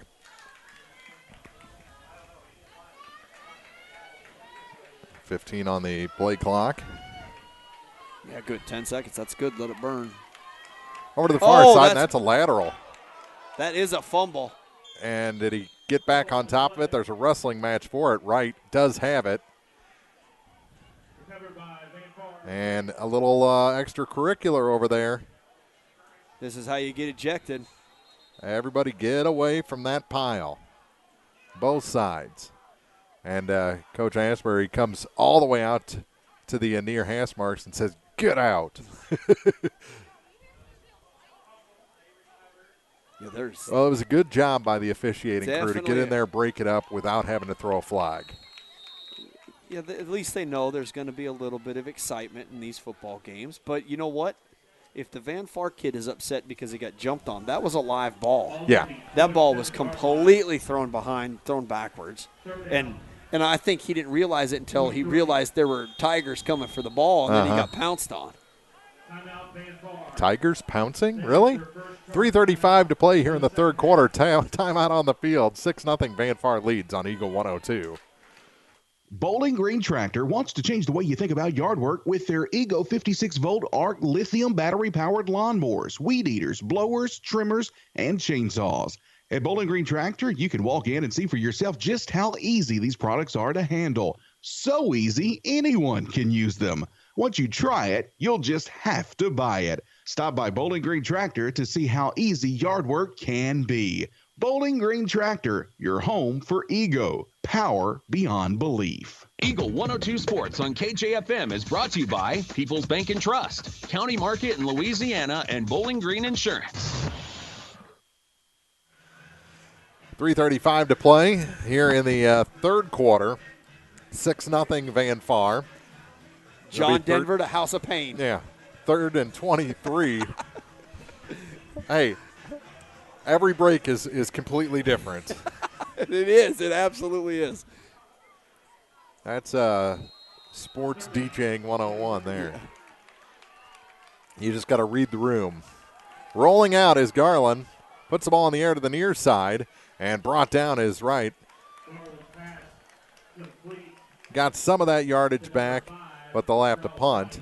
Yeah, good route here, though, on Wright's part. He comes from his receiver position, kind of gives a fake infield and comes back out, and Garland puts the ball right on him, which is what you want to do, and then let him try to make a play, and they just wrapped him up and tackled him at the feet, which is probably the best for him because we've seen him get away from some tackles.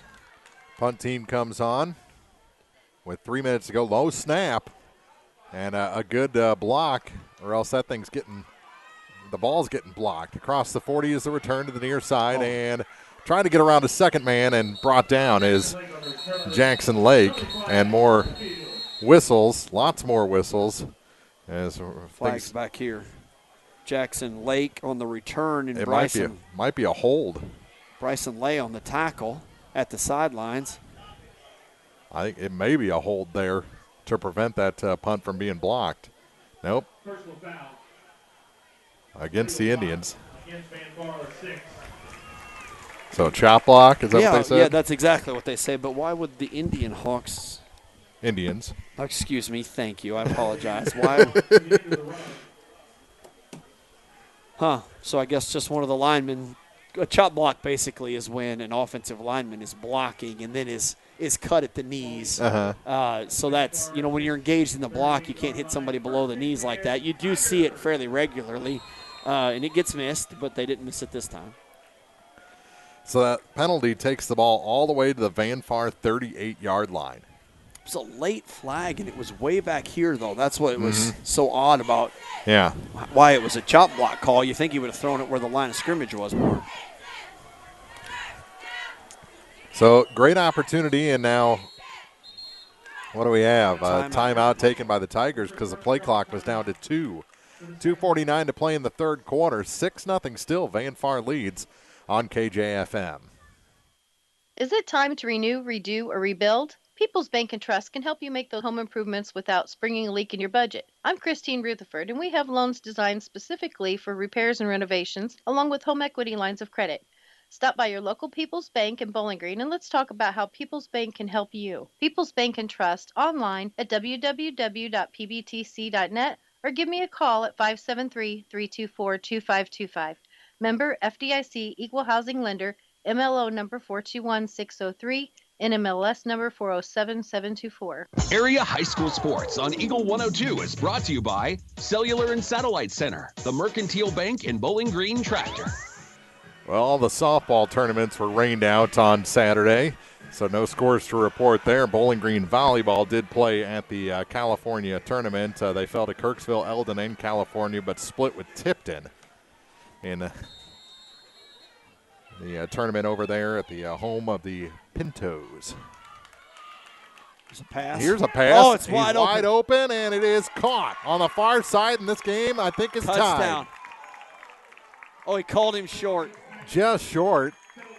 It's going to be first and goal from the 1, maybe 2, and Landon Moss on the reception, their first pass attempt of the second half. We talked about this because that's not something that Vanfar was ready for, and Evan Torrance gets that ball on a good drop. The ball's thrown a little bit outside, but where Moss can go get it, he goes, gets it, and gets tackled at the 3-yard line. So first and goal, clock moving down to 2:20 to play here in quarter number 3. Mark Twain, a golden opportunity to tie this game. Roll out, Torrance, and is that caught? No. I think it's bounced. Yep. Stops the clock with 2:12 to go in the quarter. I think maybe now we're going to see something where maybe Mark Twain thinks, hey, maybe there is an opening we can give a shot at here. Fresh troops on for the Indians. Yeah, Vanfar just basically brought in an entire new line defensive change, yeah. line.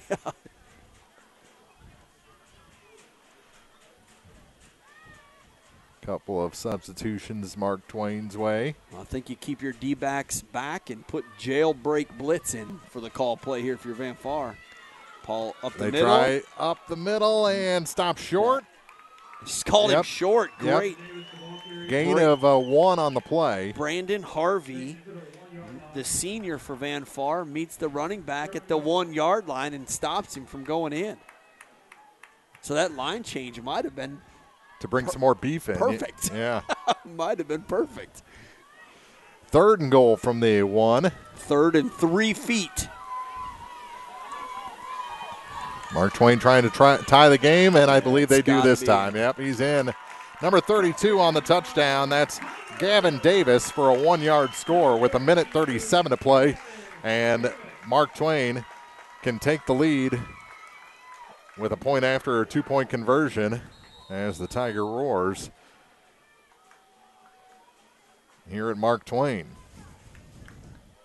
6-6. They going for the 2 here or 1? They were kicking extra points last week. But looks like they're going to go for 2 here. Roll out. Epperson over to the far side, and that one's caught. Did he keep both feet in? Yes. He did. 8-6. Mark Twain, their first lead of the ball game, comes with 1:37 to go in the third quarter. 8-6. Tigers lead the Indians on Eagle 102. When you support a locally owned pharmacy, you're contributing to the growth of the community. The dollars you spend stay right here to support our local community. Health Mart pharmacies are locally owned pharmacies. There's one right here. Health Mart pharmacists have a personal commitment to their communities because, just like you, they support their community.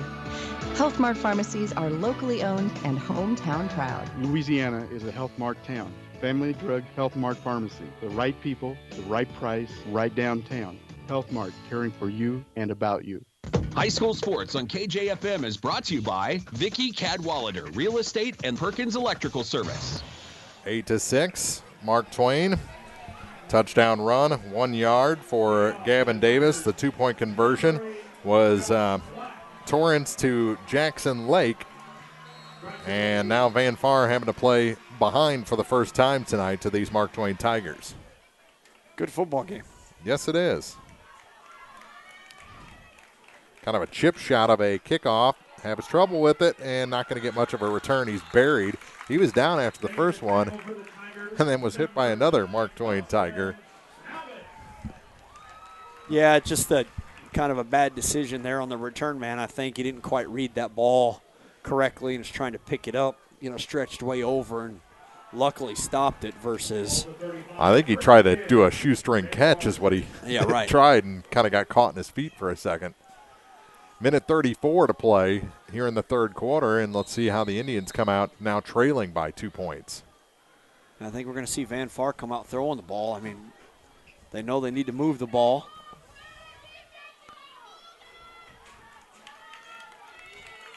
Inside handoff on first down. They'll get a couple of yards. Yeah, they came out in that Bryson Lay, the ball carrier. Kind of that full house formation, give the ball to their inside running back. He gains 3 yards on the carry to the near side of the field here on that off-tackle run. We see a lot of that off-tackle run in football today. Down to a minute to go. I don't think you need to change your clock approach too much. I think you want to keep this thing rolling because it's going to be tight at the end. Whoever scores last is going to win the ball game, and now a flag comes out from behind.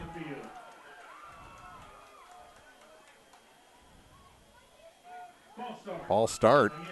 So I agree with you. I think they don't. Van Far doesn't really need to change a lot here. Just keep moving the ball like they have been.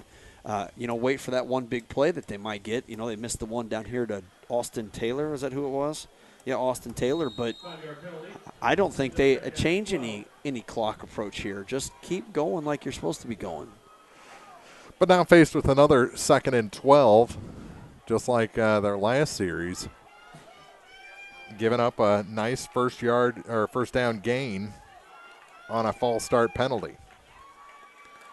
Roll out, and they snuff it out this time. He got away, comes back to the far side, and he's going to get back to the original line of scrimmage. It's going to be 3rd down and about 10.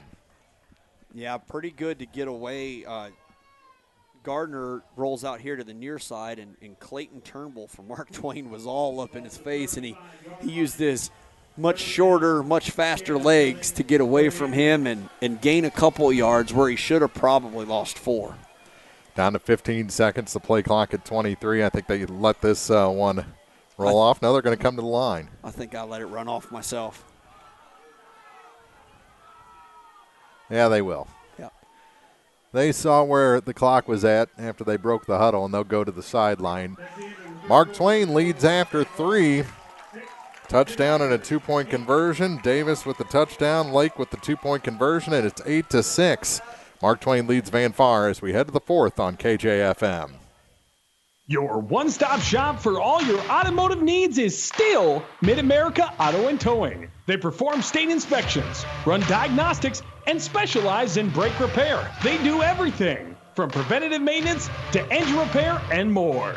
Mid-America will also guarantee the lowest prices on tires. Stop in, browse their pre-owned vehicles, and make sure to ask about their senior citizen and military discounts. Financing is available. To get a sneak peek of their inventory, visit MidAmericaAutoandTowing.com. Mid-America Auto and Towing, just off Highway 54 in Bowling Green. Hi, I'm Keith Oakes, Director of Physical Therapy. I'm Eric Schaefer. I work in physiotherapy. And I choose Pike County Memorial Hospital. And I choose Pike County Memorial Hospital. I'm Tylee Mills, the CEO of Pike County Memorial Hospital. You've heard it from your friends, family, and even neighbors. They choose to work at Pike County Memorial Hospital. Choose a hospital where you're more than just a patient. You're our friend, family member, and neighbor. Quality care from quality people. Pike County Memorial Hospital. Bringing you all the action from the Eagle 102 broadcast booth. Sponsored by Family Drug in Louisiana. Van Far sprints back onto the field to start the fourth quarter, trailing by 2 points to the Mark Twain Tigers. Van Far scored in the first half, and Mark Twain has finally answered here in quarter number 3 to tie this, and they'll take the lead. Clayton Turnbull, a sophomore from Mark Twain's checked in at defensive line. To the near side, it's incomplete. Yeah, so they try that little screen pass again. Gardner gets out here and starts to roll to his right and then turns back to throw the ball to Bryson Lay, but can't quite get the ball to the right spot for Bryson to make a play. Clock is stopped, and it's 4th and 10. And they'll bring the punt team on. Tonight's action on Eagle 102, brought to you in part by Airco Convenience Center, La Crosse Lumber Company in Vandalia, PJ Salon, and Craig's Truck and Tractor Service.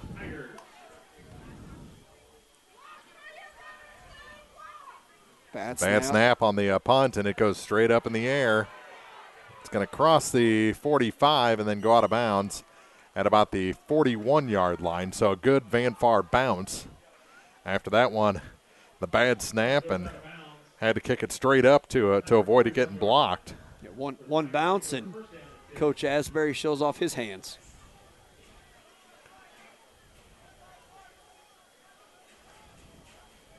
That one was an easy catch, though. I want to see him do the back shoulder. Oh. He's good. We've got a challenge here. I'll let him know next time. We want to see that behind the back, one-handed. No look, you know. Yeah, I got you. 11:49 to play here in the fourth quarter. Mark Twain with the ball in the lead. See if they want to run some clock here, and they start to the near side with a run. And bouncing off a man, that's the big back, number 32, Gavin Davis, who has the touchdown, and he's across the 50, and we've got an injured Van Far Indian. It looks like Braden Lay took a knock there, and he is slow to get up. Injury timeout. We'll take one to 11:43 remaining in the fourth. 8-6, Mark Twain leads Van Far on Eagle 102. Bundle at Pike County Mutual Insurance and save. Pike County Mutual offers home auto discounts simply by placing your auto insurance through one of several auto companies that Pike County Farmers Mutual represent, and your home with Pike County Mutual. Ask about the great rates on your personal vehicle, farm trucks, big or small, or even your motorcycle and side-by-sides. Stop by and see myself, Corey Buchanan, Buddy Bibb, or Kathy Gam at your hometown insurance company since 1895. Come home, insure with Pike County Mutual Insurance on the square in Bowling Green. You'll be glad you did. Area High School Sports on Eagle 102 is brought to you by State Farm Insurance, Cindy Blaylock, Young Enterprises Incorporated, and Pike County Memorial Hospital. Yeah, he bounced back up. Maybe a little stinger, like you said. Yeah, I think so. It'll be 1st and 10 from the Van Far 45, clock running down to 11:30 remaining. And I think they're doing a little runoff here. They are doing a runoff. They're letting the clock burn here. The clock is running, the game clock, and the play clock's on 15. There's the snap. And again, he bounces off the man, and it's Davis on the run, and they found something here. And, very close to a late hit there by Case Stafford out of bounds. He tried to throw down the big man and couldn't do it, but they were 5 yards out. It certainly looked like he was going to throw him down. I hope that wasn't what he was going to do, but Davis is running the ball like a madman right now and running through tacklers. So this is going to be a big impact here in this football game for Mark Twain, up by 2. Clock stopped when they went out of bounds, and almost an offside on the defense. Go inside this time, and Davis again goes across the Van Far 35 to the 34, and that's enough for a first down. Yeah, and Easton McAfee and K. Stafford on that tackle, but which is what I was just going to say, that was good enough for a first down for Mark Twain. Clock running again. Minute gone here in the fourth. It's odd that they line up and then run the clock off. Yeah. I don't know why they wouldn't just stay in the huddle and then, but I guess you don't know when the ball's coming. Torrance just kind of standing there, down to 14. Handoff. No, quarterback keeper to the near side, still on his feet, and does he stay in bounds? I think he does. I think he did too, and I think he did that intentionally. It looked like he had more room to run, but he took. No, they do have the clock stopped. Well, they're waiting to set the ball probably. Yeah, because it wasn't a first down, so. No, you're right. I guess he did get went out.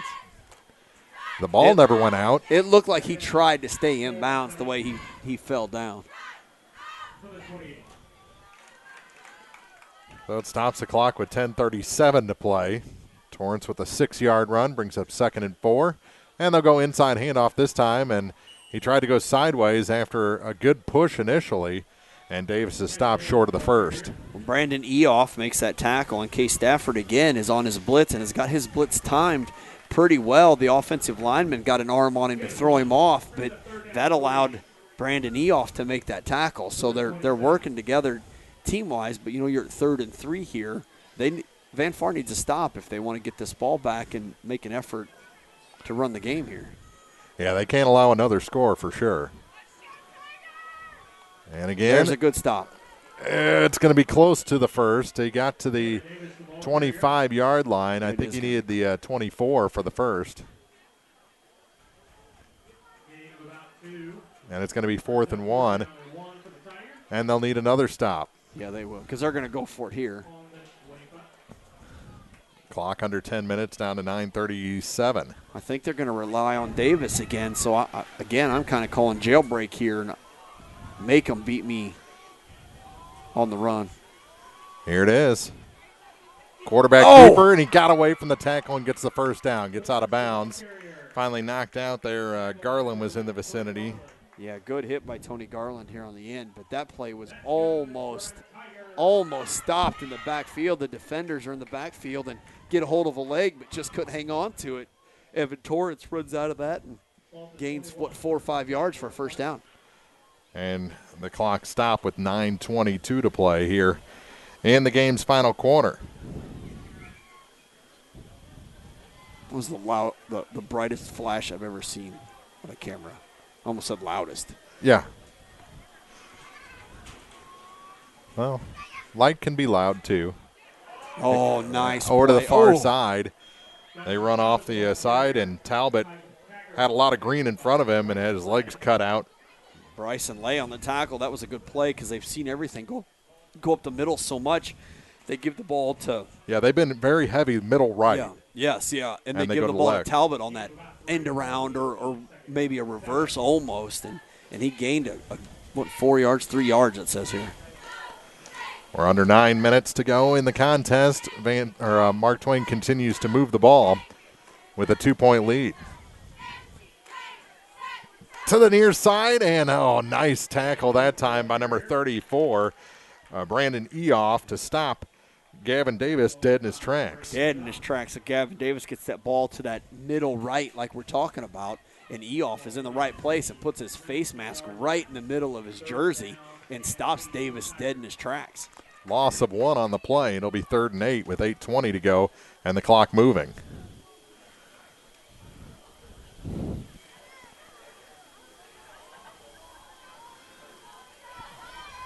Big 3rd down in this ball game. Quarterback keeper, but he followed Davis, and he's not going to have nearly enough for the first. It's going to be 4th and about 5. 5, yeah, I'd say so. He faked that ball to the handoff to Davis and then followed Davis almost like a lead blocker. But Van Far's pretty good about stopping that in the middle. It's that tackle to end position that they're being successful in running the ball.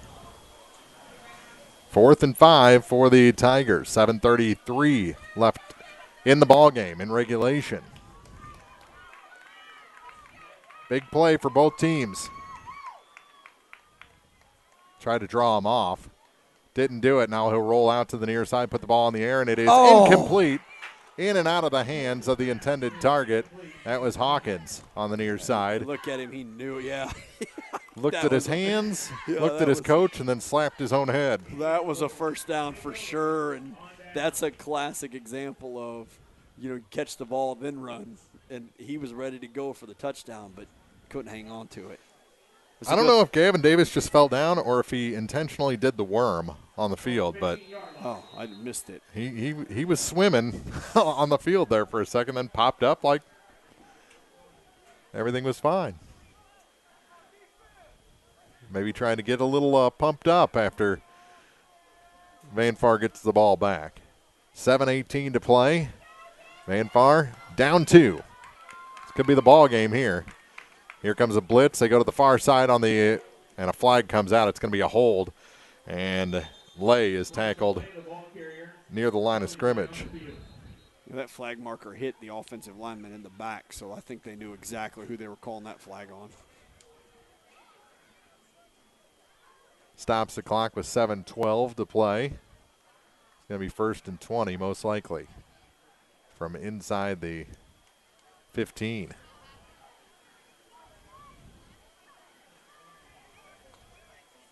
I don't know if there was an argument with the referee or an explanation asked for. Actually, that's from the flag, isn't it? So, yes, that will be from the flag.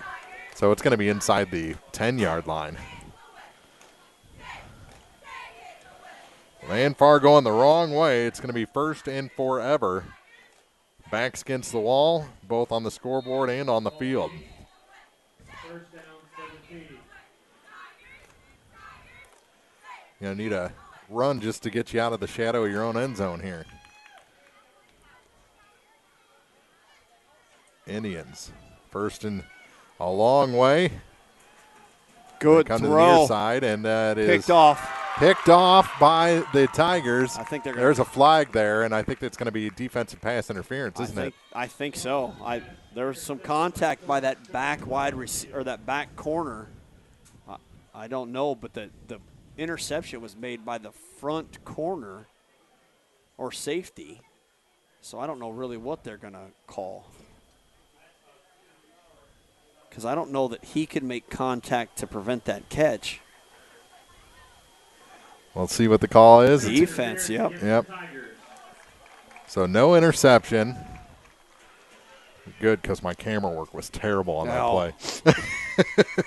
Yeah, well, he had a defender under him and a safety over top of him, or vice versa as far as the position goes. But the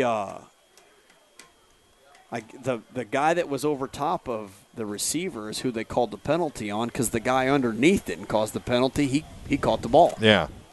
So the penalty gives the ball to Van Far, 1st and 5. So erases all that holding yardage. So a really good outcome for the Indians. Pitch out to the far side, going around the end, and 1st down yardage and a little bit more for number 34, Brandon Eoff. Yeah, good run on the outside was it Brandon? Yep. Good run on the outside by Brandon to get out there and get that 5-6 yards for the 1st down and keep pushing here.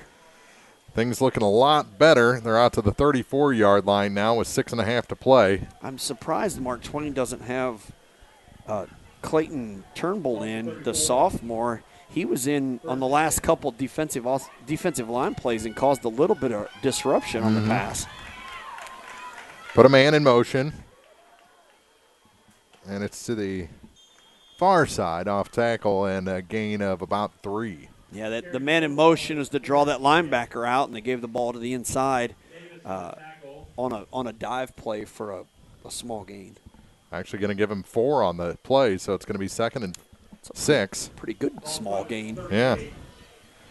We're inside 6 minutes. 2nd down, 7. Still on track to be the fastest football game I've ever done.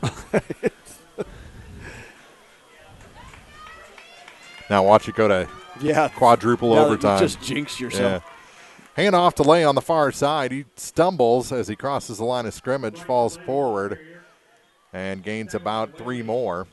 And whistles on that far side. It's going to be 3rd and a long 2. They're running a pretty good offense here right now with the guy in motion, which seems to be working. They're running that ball to that far outside. We haven't seen much run back this way at all. Maybe get good time to try this side of the field, catch them napping. Yeah, 10 seconds. Play clock's down to 10. You don't want to give up momentum here. 4 seconds. They're going to have to snap at 3, 2. They get the snap off. Ball's given to the middle. And falling forward, it's very close. They got the first down. Yeah, I think they did. It was Schmidt on the carry, and he gets he needed about 2.5 and got a full 3. Yeah, so good run. Play still running, so play clock started back over and done to 4:52 in the 4th. Ball at the Van Far 45-yard line. Play clock at 25. 8-6 is the Mark Twain lead. Van Far scored in the first half. The only score of the second half has been by the Tigers. Pitch to the far side. They get around the corner that time, and they get about 5 on first down. That's what you need to do. off again. He seems like he'd be a good, north-south runner. Maybe send him up the middle, but he's done a good job finding that edge. And yeah, I don't disagree with that at all. He does run the outside very well. But then when he turns upfield, he is north and south. I don't know why they don't give him the ball up the gut a time or two. Maybe they like his momentum downfield as he gets going. 6-yard gain, 2nd and 4, and they cross the 50 to the Mark Twain 49.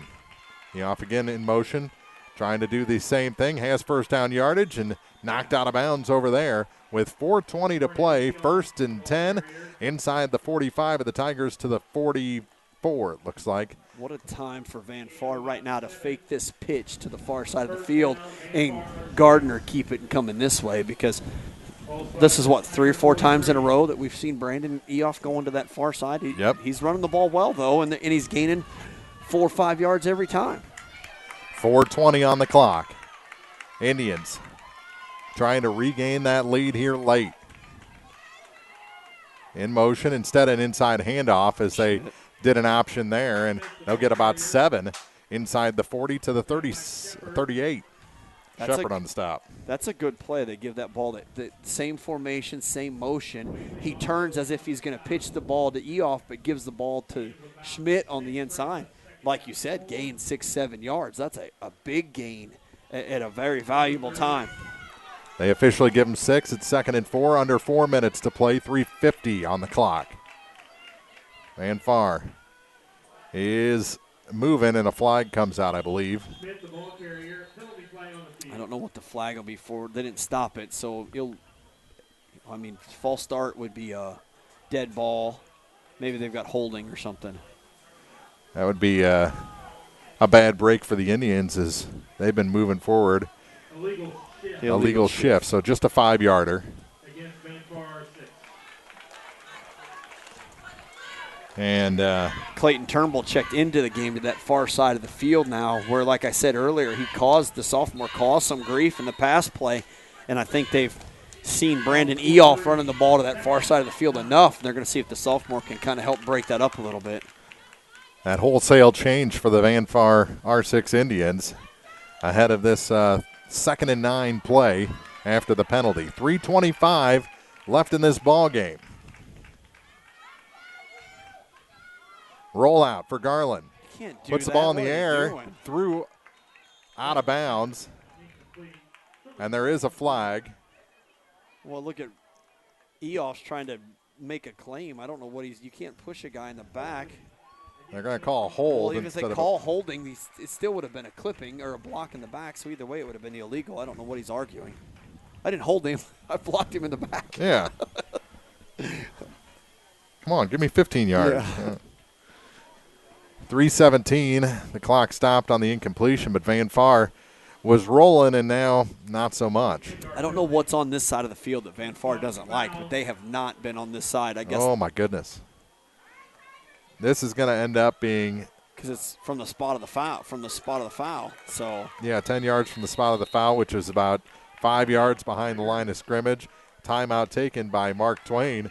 Now that they've got Van Far backed up all the way to their own 38-yard line, and the first down marker is where's that at? At the Mark Twain 36. 35, yeah, 36-35. Oh my goodness, 3:17 to play in regulation. It's Mark Twain 8. Van Far 6 on Eagle 102. The Mercantile Bank of Louisiana is introducing Merc BK Mobile, mobile banking with remote deposit capture. Any customer with online banking can now access your Mercantile Bank accounts from any device, including your smartphone and tablet, everywhere you go. With the ability to take a picture of your check and deposit it into your Mercantile Bank account, you'll never have to worry about getting to the bank. Find more information by visiting mercbk.com. The Mercantile Bank, where they've been serving the Louisiana area for more than 100 years, located on the corner of 3rd and Georgia Streets in downtown Louisiana. Member FDIC. High school sports on KJFM is brought to you by Abel's Quick Shops, Mike's Tire and Service Center, and All Parts. And now would be the time to option and roll out the other way. Like you were saying during the break, everything has been going right for Van Far, whether it be to E-off or off tackle to the right to either Schmidt or Wright. Fake that handoff and roll out. You obviously like the legs of Tony Garland because he's been your return man in the kick game all night. Well, and Landon Moss plays on this strong side of the field for Mark Twain, and I don't know if the offensive coordinators over here just don't want to run the ball to him or what, but looks like he's in the middle of the field right now. Yeah, he's back at safety. All right, 2nd and 37. And the run is to the far side, and 4 yards maybe. E-off on the run, and now it's 3rd and we'll call it 23. Yeah. Gain of 4 on the play. 8-6. Same play. I mean, just that pitch out to Brandon E-off goes in motion. They pitch it to the far side of the field. And we are seeing them in a kind of a reverse role with the wide receiver on this side now.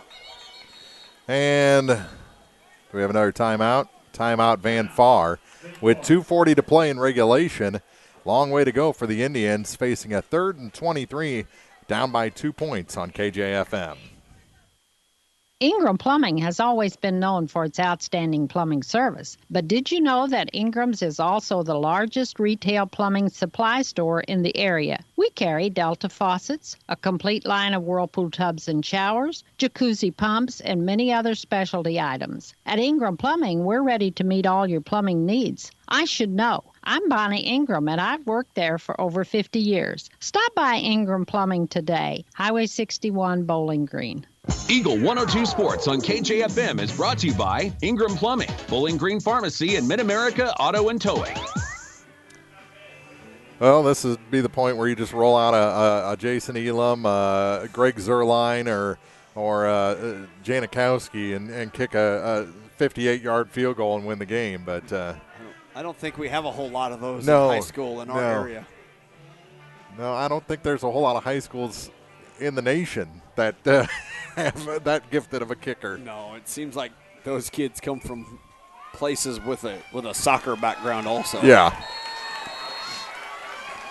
Big 3rd and 23 for Van Far. They throw it to the near side. It's batted away from Latrell Wright.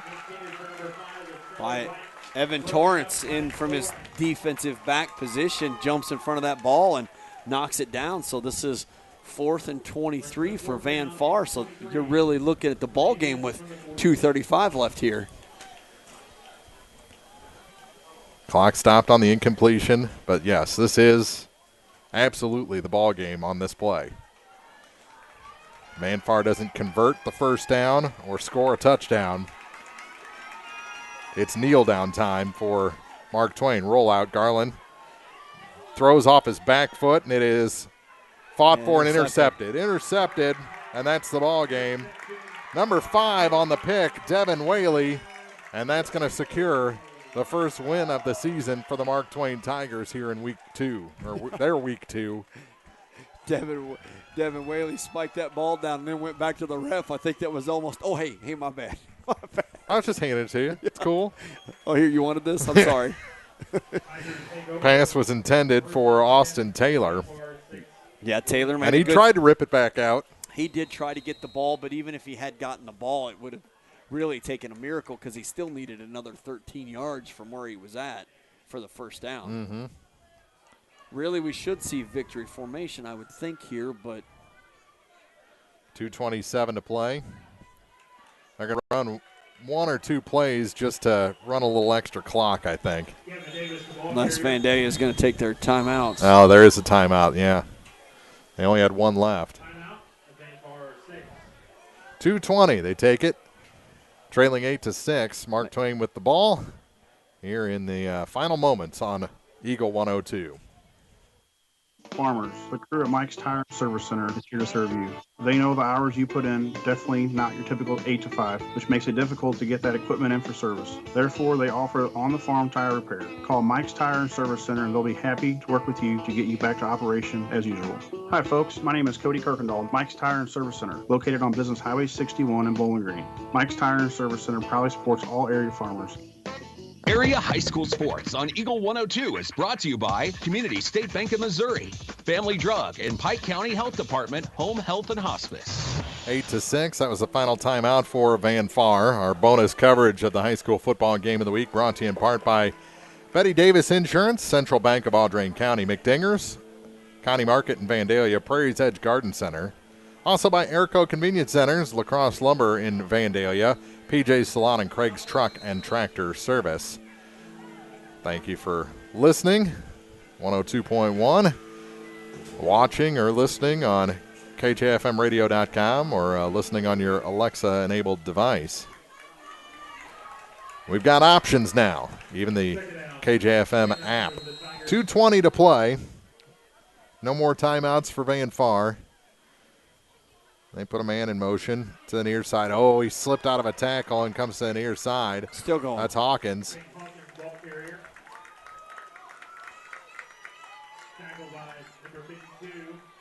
Finally brought down by Morgan Rigo. And we're down to 2 minutes. It'll be 3rd and about 4. Stop it here. They'll punt. What do we have? An injury timeout. They stopped the clock. Garrett Schmidt was down on a knee, and he's being helped off by 2 of his teammates. Maybe a little gamesmanship there. Yeah, help his buddies off. Minute 48. Injury timeout. They send the teams to the sidelines. Now, Mark Twain comes back on the field. You still have a chance if you can get a stop on this play. I don't disagree with the timeout. Van Far wasn't on the field. The coaches wanted him to snap the ball. Now the quarterback will take it on the near side. He's going to be very close. He's got the first down. Does a flag come out? I thought I saw a flag, but no. That's the ball game. That is the ball game. I agree. And now they can kneel it down and even their record at 1-1. Minute 38 to play here in week number 3 of high school football. Week 4 will be at Clopton High School. The Clopton-Ellsbury Indian Hawks, 1-1 on the season, will take on the 0-3 Louisiana Bulldogs. Ball to 28. 1st and 10, Mark Twain. Bowling Green going to be on the road at Wright City next week. Wright City, yep.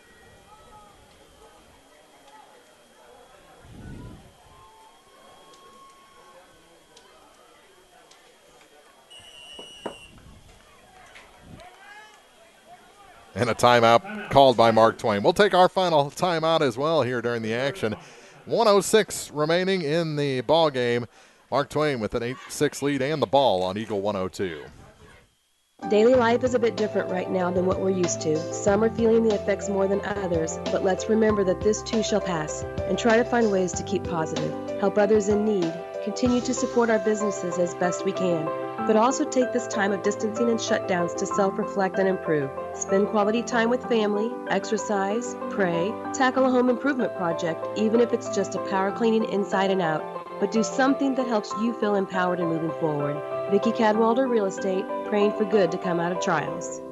High school sports on KJFM is brought to you by Pike County Mutual Insurance, Browns Processing, and Bank of Louisiana. Teams come back onto the field. Van Far will be at home against North Callaway next week. That'll be a tough game. North Callaway is always a pretty good team. They have a lot of kids. Yep. And a lot of big kids. They do. That varsity program usually pretty loaded. I mean, they got an Arby's right there, so you know they're going to be big. Is that how that works? Yeah.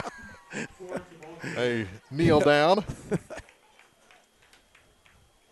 I lived that close to an Arby's, I'd be big too. Yeah, I think you're. I probably would be too. 8-6, our score.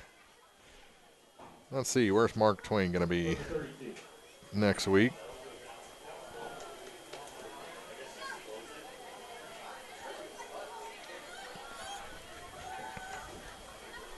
And they'll kneel it down one more time.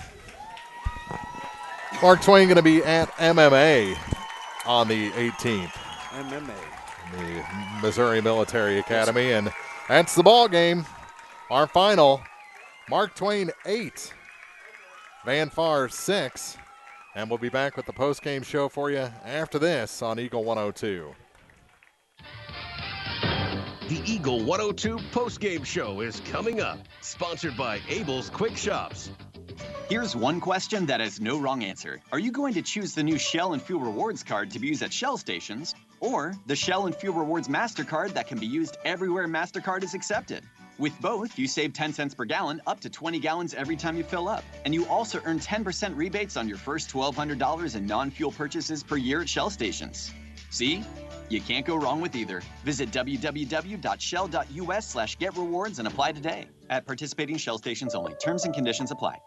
At McDingers, they've got a new list of specials for lunch in addition to their all-day specials, which happens to feature the fan favorite Tenderloin Thursday.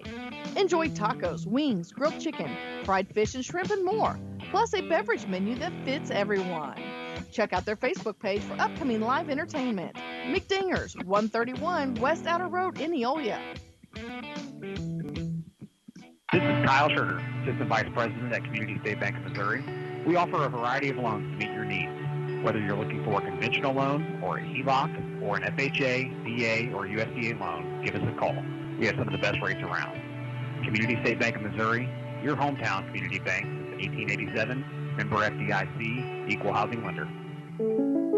Need a little good news in your life? Well, here's the deal. State Farm has new, lower car insurance rates in Missouri, so you can now get the service and convenience of State Farm agent Cindy Blaylock at an even better price. That's right, State Farm can help you save more cash and get the good neighbor service you deserve. It's the real deal for car insurance. I'm State Farm agent Cindy Blaylock, and I'm ready to help you save. Call me today at 573-754-5575 or visit us in Louisiana, just a block up from the river. Like a good neighbor, State Farm is there.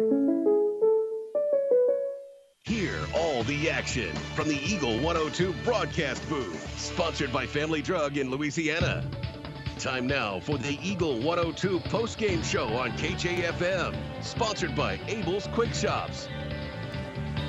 Well, is that your first look at the Farmers Cup there? Yes, sir. It is a beautiful wooden chalice. Yeah. Kind of like, I don't know, something from the end of Indiana Jones and the Last Crusade. That's right, or something like that. Crusade, yeah. Yeah. But it's a nice cup. I mean, fashioned from a solid piece, lacquered to a shine. It's a heck of a prize, and Mark Twain has won it in back-to-back seasons now, as they've already turned off the lights here in the press box. So let's tell the story of this one. Van Far scored in the first half. Mark Twain answered. Give us the details on both those scores. Yeah, so with 7:11 left in the first quarter, Van Far scored with a 24-yard touchdown pass from Garland to Taylor. The 2-point conversion was no good, leaving our score at 6-0. And then it was just back and forth between the 30s until the third quarter with 1:37 left when Mark Twain scored with a 1-yard touchdown run by Davis. The 2-point conversion was good from Torrance to Jackson Lake, which made the score 6-8, which is where we finished here with Mark Twain with a win. And that 2-point conversion was pretty impressive as Jackson Lake caught that right on the sideline on the far side of the field and had to get both feet down before falling out of bounds. Yeah, kind of had that toe tap in. Of course, at this level, he's got to have one foot in, but he got both in and got the 2-point conversion. But, yeah, that was the big game. And then the penalty there at the end, on the holding or whatever, gosh, just killed Van Far, who was on the move. And it seemed like in the second half that was the story of the Van Far offense. They'd get 5 or 6 on first down and then take a false start or a holding penalty or something. It was always something that kind of derailed their drives. Well, we talked about a couple things. We talked about Mark Twain coming up with the passing game, and they came up with the one big pass that got them all the way down to the red zone and into the 1-yard line, to the 3-yard line, and then they scored it in with a run. But what happened there is we saw Mark Twain do what they needed to do, but we saw Vandalia kind of backtrack a little bit.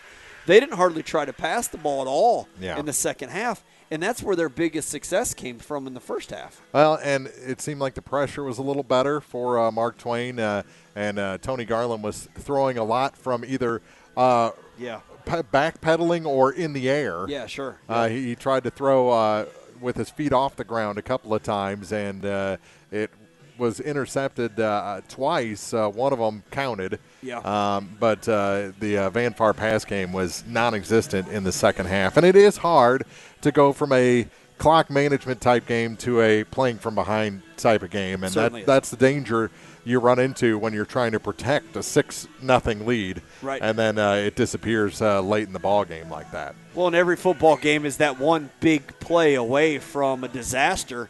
And we talked about Mark Twain trying to spread the ball out, and that's exactly what they did to hit that big pass play when they needed to, which, was that one big play, and then Jackson Lake with the 2-point conversion to seal the deal. So good job. 8-6, our final. We'll take a break, come back and wrap up this broadcast. Our bonus coverage of the high school football game of the week continues next on Eagle 102. Here's one question that has no wrong answer. Are you going to choose the new Shell and Fuel Rewards card to be used at Shell stations, or the Shell and Fuel Rewards MasterCard that can be used everywhere MasterCard is accepted? With both, you save 10 cents per gallon, up to 20 gallons every time you fill up. And you also earn 10% rebates on your first $1,200 in non-fuel purchases per year at Shell stations. See? You can't go wrong with either. Visit www.shell.us/getrewards and apply today. At participating Shell stations only. Terms and conditions apply. Your 401k is likely one of your most important assets, but it's only one part of a comprehensive retirement strategy. Edward Jones can help you understand how your retirement assets fit into your entire retirement picture so you can work toward meeting your unique retirement goals. Contact me, Kayla Caldwell, your Edward Jones financial advisor, at 2604 Georgia Street in Louisiana. Edward Jones, Making Sense of Investing, member SIPC. Betty Davis Insurance in Vandalia is an independent insurance agency. They represent multiple companies to find you the best coverage to fit your budget. Betty Davis Insurance provides auto, homeowner, business, and commercial insurance, as well as health and life. If you need insurance, you need to get a competitive quote today. They have a quote with your name on it.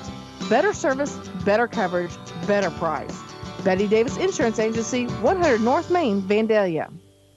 At Central Bank of Audrain County in Vandalia, they realize your needs are diverse. That's why you need a bank that has a variety of options to serve you, from free checking accounts to so much more. Central Bank of Audrain County has the perfect solution for you. Remember, when it comes to banking, know that you don't have to go at it alone. Central Bank of Audrain County, friendly professional staff there to help you every step of the way. Stop by today. Central Bank of Audrain County, 1000 West Highway 54, Vandalia. Equal housing lender, member FDIC. Eagle 102 Sports on KJFM is brought to you by People's Bank and Trust, County Market in Louisiana, and Bowling Green Insurance.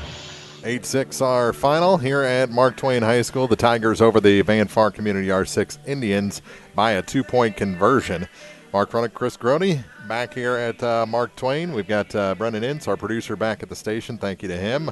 His bonus coverage of the high school football game of the week brought to you in part by Betty Davis Insurance, Central Bank of Audrain County, McDingers, County Market in Vandalia, Prairie's Hedge Garden Center, also by Airco Convenience Centers, LaCrosse Lumber Company in Vandalia, PJ Salon, and Craig's Truck and Tractor Service. Next Friday, we're at Clopton High School. The Clopton-Ellsbury Indian Hawks, 1-1 on the season, will take on the 0-3 Louisiana Bulldogs. Before that, we'll be at Montgomery County High School on Tuesday as the Bowling Green Lady Cats go down there for an EMO softball matchup. And then Montgomery's going to come up to Clopton on Thursday and take on the Lady Hawks, and we'll have that game for you as well, pregame for softball each day at 4:45. So busy week again for high school sports. Let's keep it rolling, because you never know when everything gets shut down again, That's so right. Let's get as much in as we can while we can. So pretty fun game for an 8-6 ball game, wasn't it? Yeah, it was. It was a good football game to watch, and I think running the ball in the middle and running the ball in between the 30s kept the clock running, and here we're getting ready to go home. And before 9:30. I think we're both kind of amazed we're going home. Well, last week when we left the parking lot, it was 10:40. Right. And it's 9:19 right now, so over an hour faster this Right, and week. we both talked about how fast we thought that game went. Yeah, this is by far the fastest football game I've ever broadcast. I think you just want to be done with me for the evening. 8-6 our final. That's Chris Grody. I'm Mark Fronick. We'll see you Tuesday for softball here on Eagle 102. You've been listening to Area High School Softball on KJFM, Eagle 102. Join Eagle 102 for play-by-play action on air and online from your area sports leader. KJFM Radio, Eagle 102.